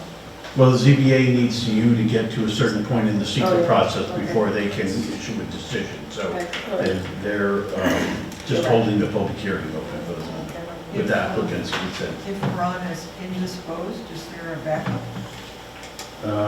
We can try someone else if you want me to do that. Well, it just seems odd that we can't even get in touch with him. Well, it's not that odd in my past to dealing with it. I'll continue to pursue it. If I think we need to try someone else, I'll make that recommendation. I understand the desire that the board has to want to keep this moving. Yeah. We join in the desire, obviously. We'd really like to be in the position to have a secret determination at the next meeting. I can tell you the zoning board took the position they did not need the consultant's reviews because of the public testimony, the overwhelming data that was submitted, the visibility or lack thereof that's been documented. So we would hope to be in a position for, a secret determination at the next meeting. And anything we can do, any questions we can answer between now and then, if you give us the opportunity, we'll obviously be responsive. All right, well, we'll just, John's on top of it, he'll stay in touch with you, Great. communicate with you while we're moving along. Anything else from the board? Yeah, I just wanted to add that, one of my initial reservations about the first application was the fact that it was so visible, and I was inclined to question the need to go as high as that application wanted to go in order to get sufficient coverage, not necessarily the ideal coverage, because we can't always get everything that we want, but just to serve the purpose. And now this new site seems to offer a lot more in terms of lesser impact because of the height of the added height of the tower.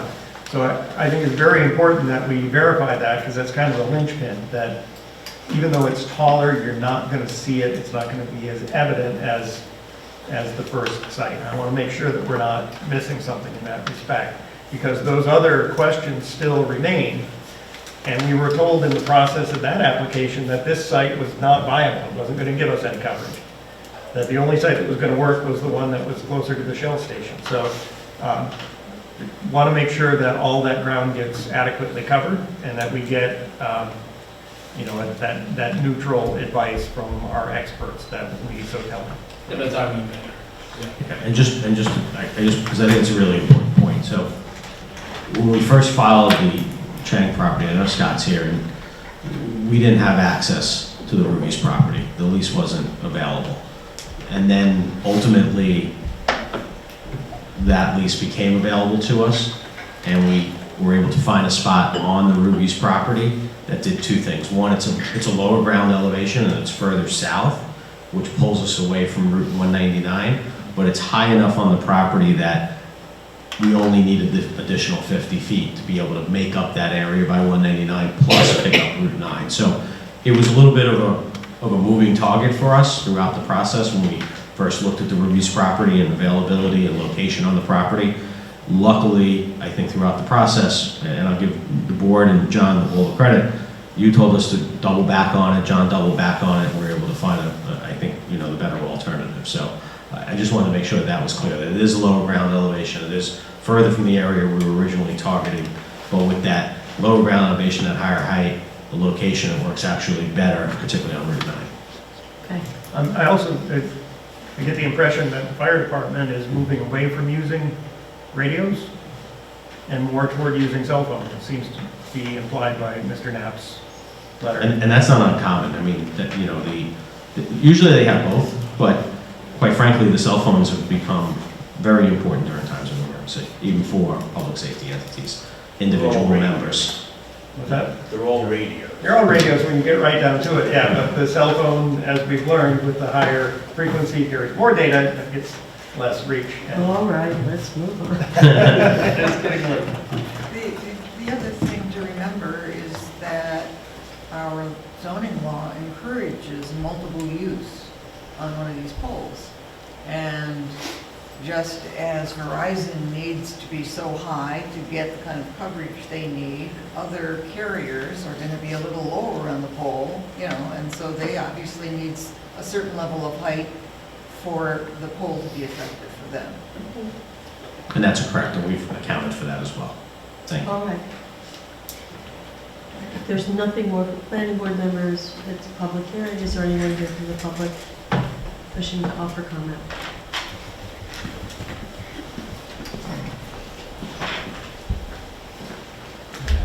Jeff Newman, Akron Road. Thank you very much.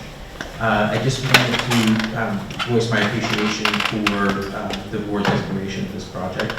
I know cell tower projects have come and gone in the area, a lot of people leave it, but they are, I think, increasingly important, and our phones become a true health and safety device when we're out in the world, when our kids are out in the world, when our parents are out in the world. And the coverage in this area is so poor, and especially near that bridge approach. And I haven't seen the coverage maps for this project, but I very much appreciate your approach to it. I very much support the decision to not put leaves on it. Thank you for that. I agree with the sentiment that they aren't inherently ugly, and what I'm reminded of often is that we are surrounded by utility poles, that we look up in the sky almost anywhere that we are here, right down in the village, and you see lines running all over the place. And cell towers are a single tower in one location. And I think being open to that, I want you to know that as a member of the public, at least I very much appreciate it. So, thank you. There's nothing else, we can do a motion. Yes, sir. Pick up the microphone and introduce yourself, please. My name is Kate Assistant, I'm from Red Hook. And I was just wondering, I haven't seen any coverage maps. How far up 9G will the coverage extend? All the way up to 189 and a little bit past that. Oh, thank you. Anyone else? The coverage maps are in the folder. Yeah, so the coverage maps are on the in the website, planning board page on the website, town website. Oh, okay. I was looking at, I didn't know where to Okay, access. Gretchen will be able to tell you how to get there. Okay. Okay. We, as a housekeeping matter, we had extended, or told the shot clock for the Chang property until tonight. Yes. And I would just ask to agree to extend it to the April 15th date because Well, the shot clock for the Shang property. just for the Chang property. Okay. That's next. Okay, I thought we were doing it together, so. I think we need to just continue the public hearing for Understood. the Ruby's property with a motion now to go to April 15th. May I have that motion? Second. Motion and second. All those in favor? Aye. Opposed? Abstentions? Now, Mr. Bodioso, we're up next. I'm sorry, I thought we were doing it together. And I would just say, like we did last month. John, did you have something? Well, go ahead and do Okay. this. I'm just going to ask to adjourn that public hearing to next month, April 15th, as well as hold that shot clock till April 15th. We have nothing to add on that at this point. John? Just as a practical matter, to talk about if you're going to do the I don't know what the agenda is apt to be like for here's the EAF form. What the agenda is going to be like, but the board will have to set aside some time to, if you recall, the last time you did part 2 of the of an EAF. Right. I don't know. I'm just bringing it up. Are you thinking time-wise? Huh?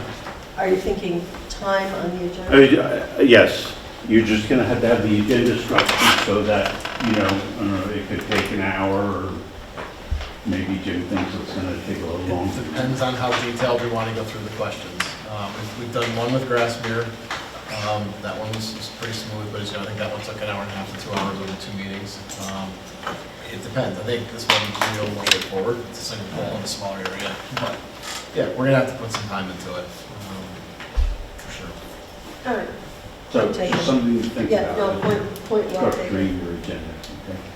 So, what you're asking, if I understand, is to continue the public hearing to the April 15th meeting and to extend the shot clock to that date as well. Correct. Is that correct? May I have that motion? Someone, second. Motion and second. All those in favor? Aye. Opposed? Abstention. Thank you. If there's anything you need between now and then, if there's anything I can help with the consultants, please let us know. Thank you. That concludes the public hearing portion of the meeting.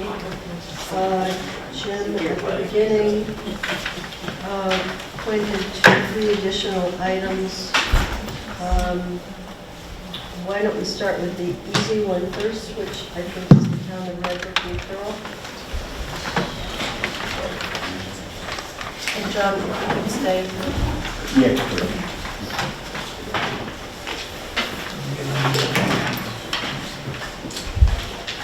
So we received a notification from the town of Red Hook that they will be undertaking a public hearing on March 27th at Town Hall to look for their local law entitled "The Local Law Placing a Moratorium on Applications in the TND-CC Subdistrict on Applications for Subdivision in the AB, RD3, and RD5 districts, and on applications affecting wetlands," so that they can amend their town of Red Hook zoning law to provide updates to those districts and modify the other ones consistent with the comprehensive plan.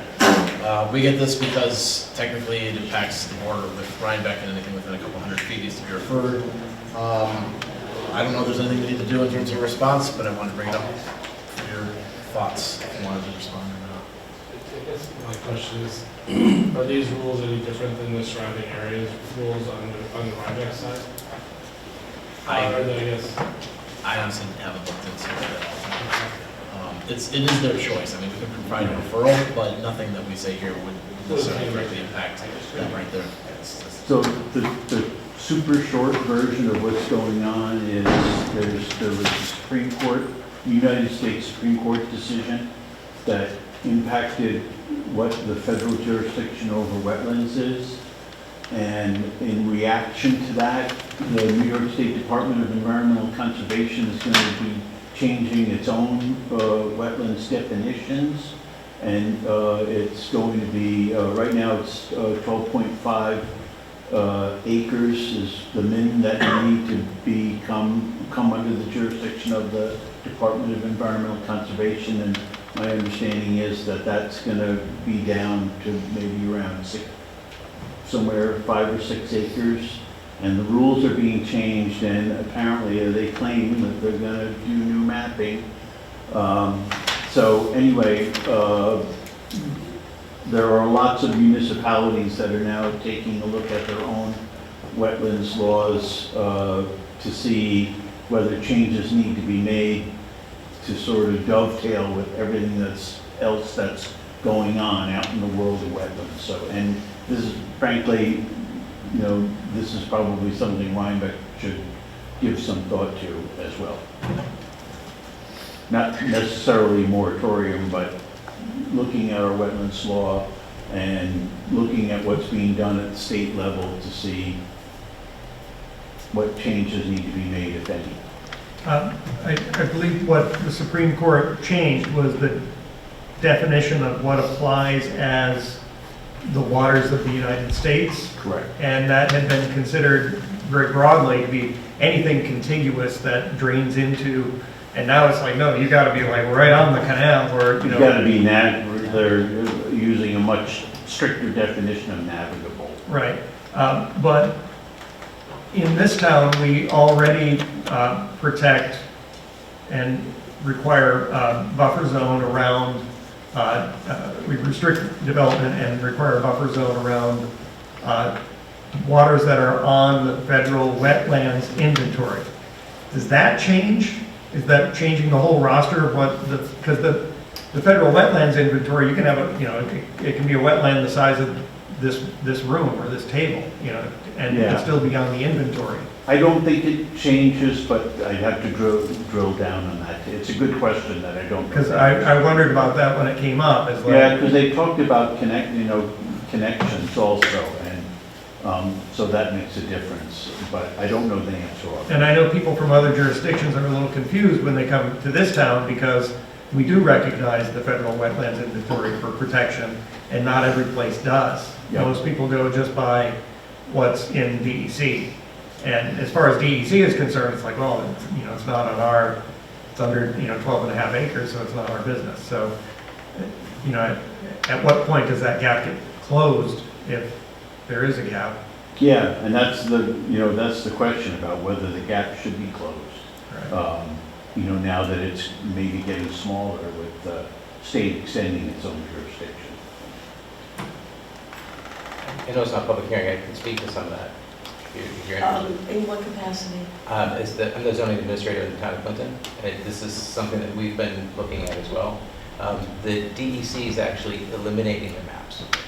And so in the town of Clinton, what we're now having to do, and I imagine you will as well, any of our laws, especially, we also have controlled areas around wetlands and all of that, are based on the DEC maps. And the DEC maps are going to go away next year, 2025. So the laws will have to be rewritten to not refer to those DEC maps anymore. The laws around controlled areas and distances and all that, they can stay or change with that, but the DEC maps won't be there to be referred to anymore. So in the town of Clinton, the Conservation Advisory Committee is just finishing up a process of redoing their own maps, very highly detailed, beautiful maps. There's a possibility of those being adopted, but that's really what's coming, and it's really important to look at that. Well, we did just complete a natural resources inventory a couple of years ago in this town. Last year. Last year. Yeah. So it'll be pointing the laws to whatever is going to replace the DEC maps. Yeah. So there's kind of two things going on right here. Thank you for that. One, as to whether or not you want to make any specific response to this notice that's coming from the town of Red Hook. That's one question. The other is, do you, based on what John is saying, want at some point to make a recommendation to the town board that they need to, this is coming at them and they need to begin to look at it. So there's kind of, I think, two things happening right now. So is anyone wishing to weigh in on the notice from Red Hook? I don't see anyone. A broad thank you would be fine. A broad thank you would be fine? Okay. I'll mention it to the CAB members. I don't know, I don't think anyone's going to go to Well, I think we can make, hearing. we can, by consensus, agree that this law, the Supreme Court's weighed in, things will be changing, and that we recommend that the town board and the CAB take a look at this, and if there are any recommendations that need to come back to the town board in terms of next steps, let's just put that as a consensus comment tonight, if you're okay with that. Agreed, yeah. Okay. Jim, briefly, hybrid requests, is that a very brief thing? I think so. Just wanted to mention that now, just in 2024, we've had 2 requests from our applicants to bring in their consultants through essentially hybrid meeting like we did tonight with Zoom. I don't personally have a problem with it, but I don't know that everyone loves it, so I just kind of wanted to get the feeling of the board if you're okay with it. I think this may start happening more often. A lot of the applicants, contractors are out of town, they might be in the city, they could be in Massachusetts. I don't necessarily have a problem with it. I do think someone who knows the property and can represent the owner or is the owner needs to be in the room here. I don't think we can have everyone on Zoom trying to present to you. But my feeling is if they want to bring in a couple specialists, maybe that's okay, but it's totally your call. I just think we may get more requests for this kind of thing. Not a big deal for me to set it up and run it, but I didn't know if you had any thoughts on it. I think, Gretchen, I'd just like to know what your feeling is if we do get more of these in the future. I personally embrace it. I think if it helps speeds up the educational process and the process as a board, and gives us also access sometimes to people that we may not be able to use as a point of reference always locally, I think it could be a positive, as long as there's really strong guidelines of how to make it successful. Well, and I think your point about someone representing the project in the room is important. I don't want to end up where everything is, every consultant is weighing in from somewhere else. So perhaps you want to work on some proposed guidelines that you could bring back to us, incorporating the comments that we're hearing. I think it's the kind of thing that we should be doing only out of necessity, and in this circumstance, you know, it's an ongoing application, we keep continuing the hearing, and we happen to continue it on to a date when one of the key people couldn't be there, and that it makes it's useful in that respect, but I think if we open the door too wide, then everybody, oh, I'll do a Zoom, then I don't have to leave my couch. Well, and I think a good example of it was the special meeting that we had with Rockledge, where there were a number of presentations, and they were all important to be heard, but, you know, getting that many people from afar in the room would have been difficult otherwise. So why don't we ask you to come back with some proposed guidelines? Yep, I'll talk with Gretchen, we'll write something up that makes sense, you know, because Gretchen's the one who fields all these calls and initial requests, so. Minutes and stuff. Yeah, I just think it'd be just. So there's some, you know, parts of it that, like, doing the minutes and doing the transcribing for Rockledge with them on the Zoom call was very difficult because it didn't pick it up. So it took that much longer to do, but I'm sure there's ways we can get around that, where they send in presentations or, you know, a written script of what they want to say, so I can just put that into there, something like that. Gretchen, how frequently do you get that request from applicants? Like, can we just do Zoom? There's quite a few that are like, oh, can so-and-so Zoom in? Can we just, and I'm like, well, if you want to put them on your phone, you can, but we don't typically do it. But on the phone is not going to be a benefit to you because you're up here at the table. It just isn't going to work. So I'm not saying we're going to do this all the time. I just want to see if it's okay if we do this, you know, per request, if necessary kind of thing. Now, it's not going to open up the floodgates. I don't think we will do it as a, you know, each individual request comes in. Like not new applications where it's the first presentation and things like that. Yes. Well, there still has to be someone in the room for each one of these. We're not going to do one of these fully by Zoom with a presentation, even if we're well into the process. There has to be someone in the room who's running the meeting. And anyone who would be on Zoom, in my opinion, would be secondary, you know, secondary presenter. The primary person has to be in the room, someone who can represent the applicant, make decisions, and speak clearly to the application. A separate but related issue is, it's unfortunate that our screen is not visible to many people, especially when we have a room full of people, and we have somebody at the microphone. People can't really see that screen. Sometimes it's important to see it. I don't have a solution to propose, but, you know, maybe we could think about it. This was discussed when that was decided. I have a That portable was determined screen. the best place. I remember I used to bring a portable screen when we started this before this was put up. Right. We can go back to that if you want, it's more to set up. Might move, but we don't want to have a tripping hazard. But across the it- front. it- There was There was a reason. There was a reason, Didn't want to and do I'd that. have to go back. It was Joan Winnie who represented the town in making the decision. There was a very specific reason as to why what you're talking about there was discounted as an option. And I don't know whether it was cost, I really can't recall, but we can revisit it. I do a lot of public meetings, and having the screen behind the board is difficult because you're going to want to talk to the audience while you're looking at the screen. I think it's a second screen. I think it's just a visual screen. It doesn't even have to be as big, and this is our screen. You know, they have like pop-ups. That requires projector, right? two projectors, and yeah. We're gonna like sync that to it, right? Well, we need two projectors, Okay. one going each way, but we can keep talking about it. I know the town's talked about additional technology, how we can do things, but maybe we can look at moving the mic, maybe move the mic over next to the statue here, and that will provide a little more clear, clear visual of the screen, and people can still walk over, the Yeah, applicant can that's still a walk good over, idea. so maybe we can try that. We've talked about moving the mic toward the chairs, but then it's a tripping hazard, the wire across the floor, right at the main entrance, so. Maybe we'll try a different setting next I think it's only when we're really full and there are people in that side of the room that can't see. That's really the only time I think I've ever heard anything, is when we really have a big meeting. Well, I was sitting over there during a Rockledge presentation, and people were at the mic. I couldn't see the screen. Yeah. All right, well, I think we won't solve it tonight, but the issue has been brought up. So the last thing, Jim has prepared, we've asked Jim over the last few years to create a summary annual report. This is not only for us and for the public, it will be posted on the website, but in particular, it's also for the town board. Many of you won't recall because you weren't here that we used to meet once a month.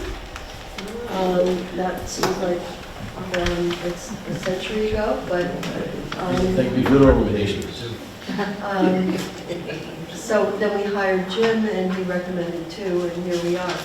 And as you have experienced tonight, we are constantly looking ahead at very full planning board meetings. So we like to summarize this for the town board in terms of a review of what we've been through, and also because it frequently raises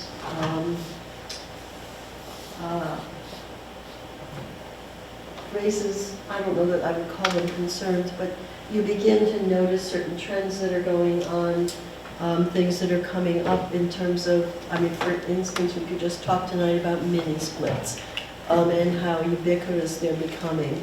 So the opportunity to step back and look at that oftentimes allows us to be bringing to the town board ideas and things they need to be thinking about, how little land is available for development in the town of Rhinebeck that isn't severely constrained. So those sorts of things. So Jim, I'll ask you to do a wonderfully brief but fulsome review here, which, as I said, we'll ask for an opportunity to present it in person before the town board so that they get a chance to ask questions.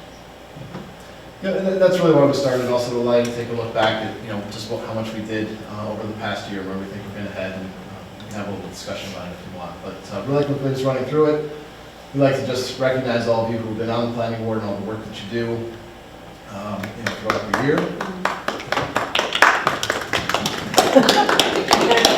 Raucous applause. Music and, For the large crowds that anticipated having at the end of our meeting tonight, we do just like to run through the role of the planning board, which is to review and approve applications for site plans, special use permits, subdivisions, we look at sign permits, point out the fact that we do meet twice a month, that two of the board members here participate with me, as well as Brian Tam, on conference meetings, which we hold twice a month before every planning board meeting, with applicants who have an idea of a potential application to come in.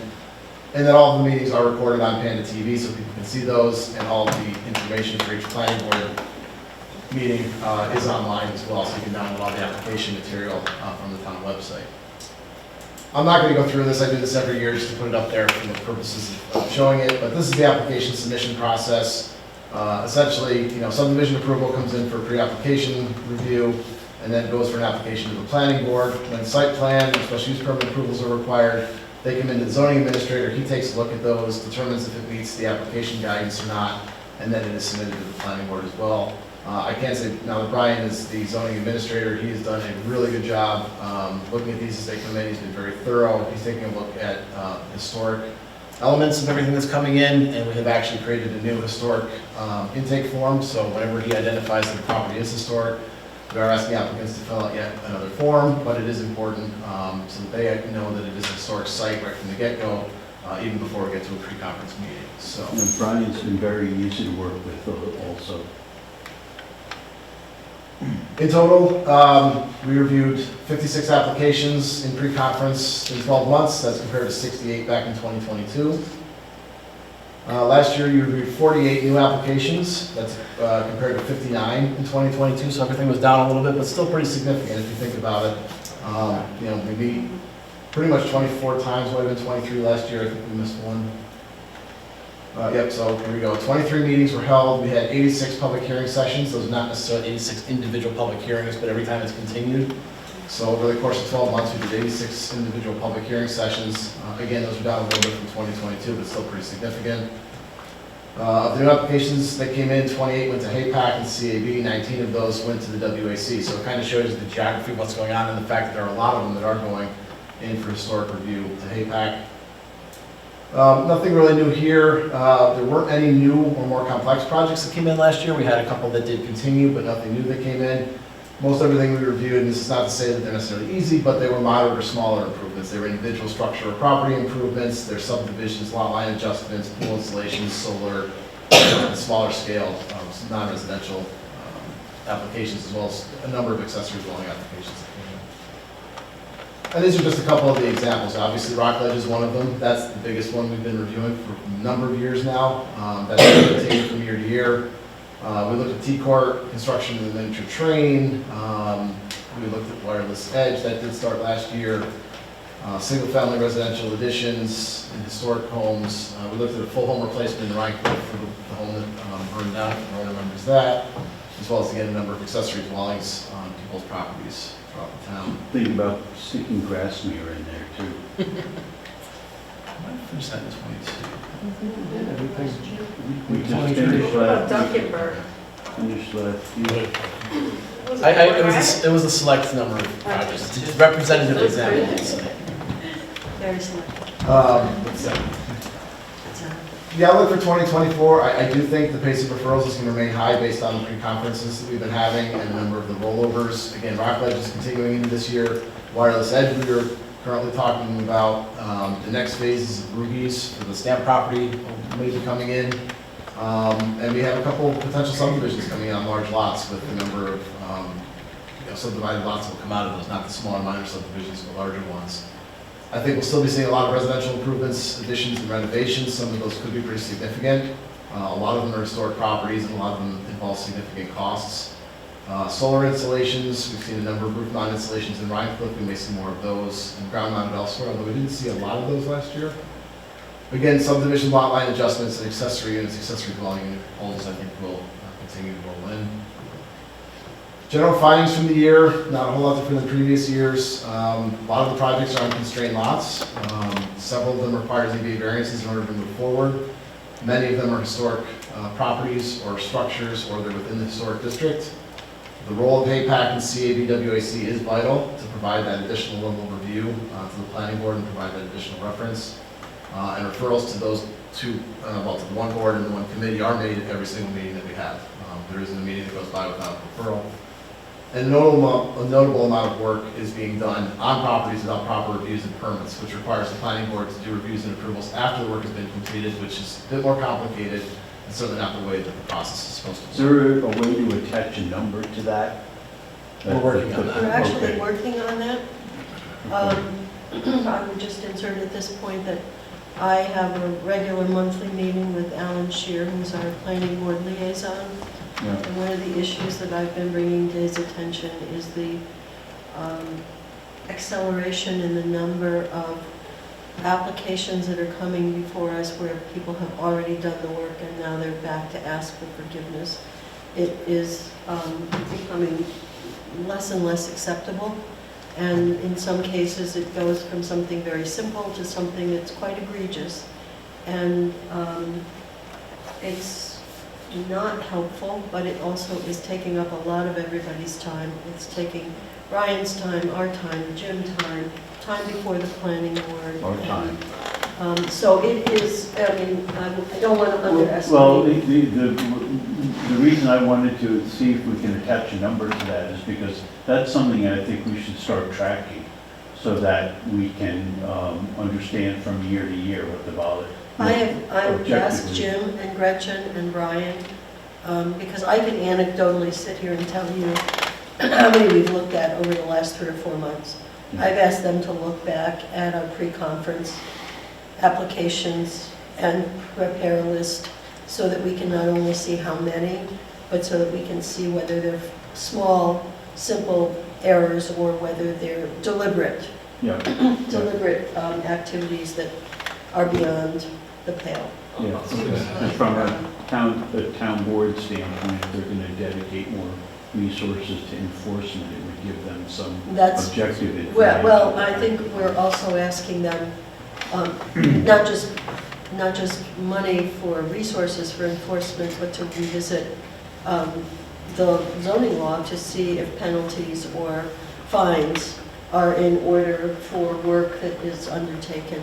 Yep. And how, and that was actually, Jim's been tasked with looking at some other communities to see how they handle it, and we were going to ask you tonight to also, from your work in the Hudson Valley, if you know of communities that are doing this better than we're doing it, we'd like to know about it, so we can benchmark. It's a common weakness, to be honest with you, in the penalty section of the zoning laws. Don't get, once they're adopted, they don't get a lot of attention again, usually, but they can look around. Okay. Part of the issue might be communication. This might be a good article in the Daily Catch. I was just gonna add, if we're putting something together, it'd be interesting to know why, if they're willing to share that, why they, to your point, is it education, is it some other reason that they did not go through the process as they should have? The answer is yes. Yeah. It runs the gamut, it really does. There are people who sure. legitimately didn't know. There are applicants who come in who say they didn't know, who we're pretty sure did know. Yeah. There are others who I think just want to beg for forgiveness instead of asking for permission because that's just the way it works. So it does run the gamut, it depends. And a lot of that is just, our talking with people and Well, figuring then out. it's good, let's just say, like, if we see a bunch of our timelines, it's like, then we can also look at our process and see if there's any way that we can improve that. So part of it, There's a yeah. lot of different things that we could get out of that for information. Yeah, part of what you're talking about is that education kind of component of it. Because regardless of why it's happening, it's taking up a lot of time. I think it's taking up a lot of Brian's time. The zoning administrator deals with a lot of this, and he's got other things to do. It's a very busy town, and he doesn't need to be chasing all these down that we then have to go and do retroactively, and it's just very difficult. And I think it takes up more of your time because having to deal once the work's already done, then having to try to retroactively apply the standards from the statute, which don't always fit because of what happened, ends up requiring a lot more attention for us to sort of cross the Ts and dot the Is on those kinds of projects. Well, and frankly, and this is purely anecdotal, I can't, we may find out more as we look at it, but many of the projects that are coming before us are multi-million-dollar projects, and there's an expectation on the part of many applicants that can't be slowed down. We need it, and we need it now, and we need it fast, and why do we have to wait, and why do we have to, and people, I think whether they're appreciating the ramifications of the action just pushed to get into it long before they or we are ready. So, and we're hearing more and more that, people just, and again, it's anecdotal and it's on the street. It's like, well, there's no penalties, there's no fines, so what if they catch me? What is the big deal? Then I just have to go back, but I've already got it in. It's already done. So, but it has become more and more, as he says, notable. Yeah. And we've been raising the issue with the town in terms of. And one of the other things I think we should think about strengthening is that portion of the zoning law that says that you can't, the impact of violations on existing reviews.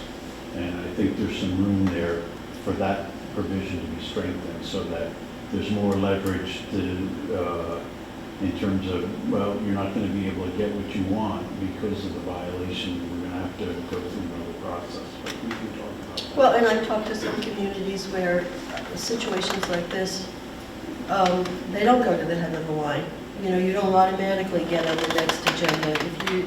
If you're in violation, which is what you are, if you've gone ahead with work without a permit and you're in a status of notice of violation, it's like, no, it's not incumbent on us to rush you necessarily onto the next agenda. This is a situation we have to deal with, and you don't get preferential treatment, so. Do you think some of the, of course, the responsibility should be on the homeowner, but also I've seen cases where contractors have also misguided their clients who don't always know what they're doing, and they should also be held responsible. That's part of the conversation that we've been having, is who is responsible. I mean, we'll call up a contractor, Brian will call a contractor and say, why did you do this? You know, I mean, Brinks is a good example of Brian simply finding, you know, coincidentally that this roof job was taking place only because he spotted it. So Brian, in some cases, will call a contractor and say, what are you doing? Well, the owner told me it was okay that they had the permits, or, and you didn't ask to see the permit as a contractor. So there's, I don't want to say there's blame to be placed everywhere, but, and then, you know, not to pick on anybody's profession, but then we'll get the people that say, well, what do you mean I can't do it? My realtor told me I could, you know? So there's, you know, the education point is well taken. We need to be educating homeowners, we need to be educating contractors, we need to be educating realtors, everybody in terms of all of this. But they're still going to fall between the cracks, and there are going to be people who innocently make mistakes, and there are going to be people who know exactly what they're doing, and without the lack of redress on the part of the town, we're not going to be able to stem it, is my opinion. We're never going to make it go away. It We will used to post those traffic signs at the town borders, you know, welcome to Rhinebeck, zoning, you know, zoning laws in effect. That was supposed to tip you off. Oh, is that it? Okay. All right, enough said about that. Okay, you can do that.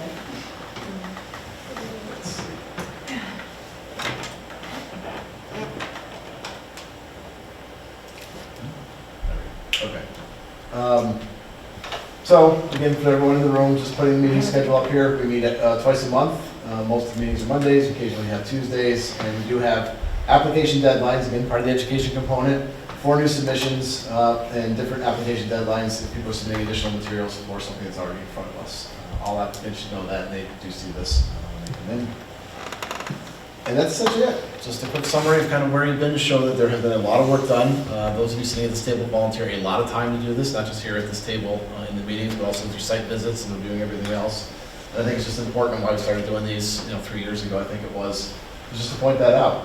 It's a lot of work, and we appreciate everything you do, and I think it's important to showcase it. It's a good reminder to the town board, you know, that sometimes this board works so well, they don't hear anything about you guys, because it just happens. So, it's all right, we'll submit that on to the town board. If they'd like a presentation, we can do that. I did No, it for we'll Rhinebeck. request a presentation. And, yeah. We'll request an agenda. It all slot. starts with great leadership. Oh. Wow. Thank you for that, Tim. All right, That's thank nice. you. I would entertain a motion to adjourn. There's great leadership. Could I have a motion to adjourn? Second. All right, all those in favor? Aye. Abstentions, thank you.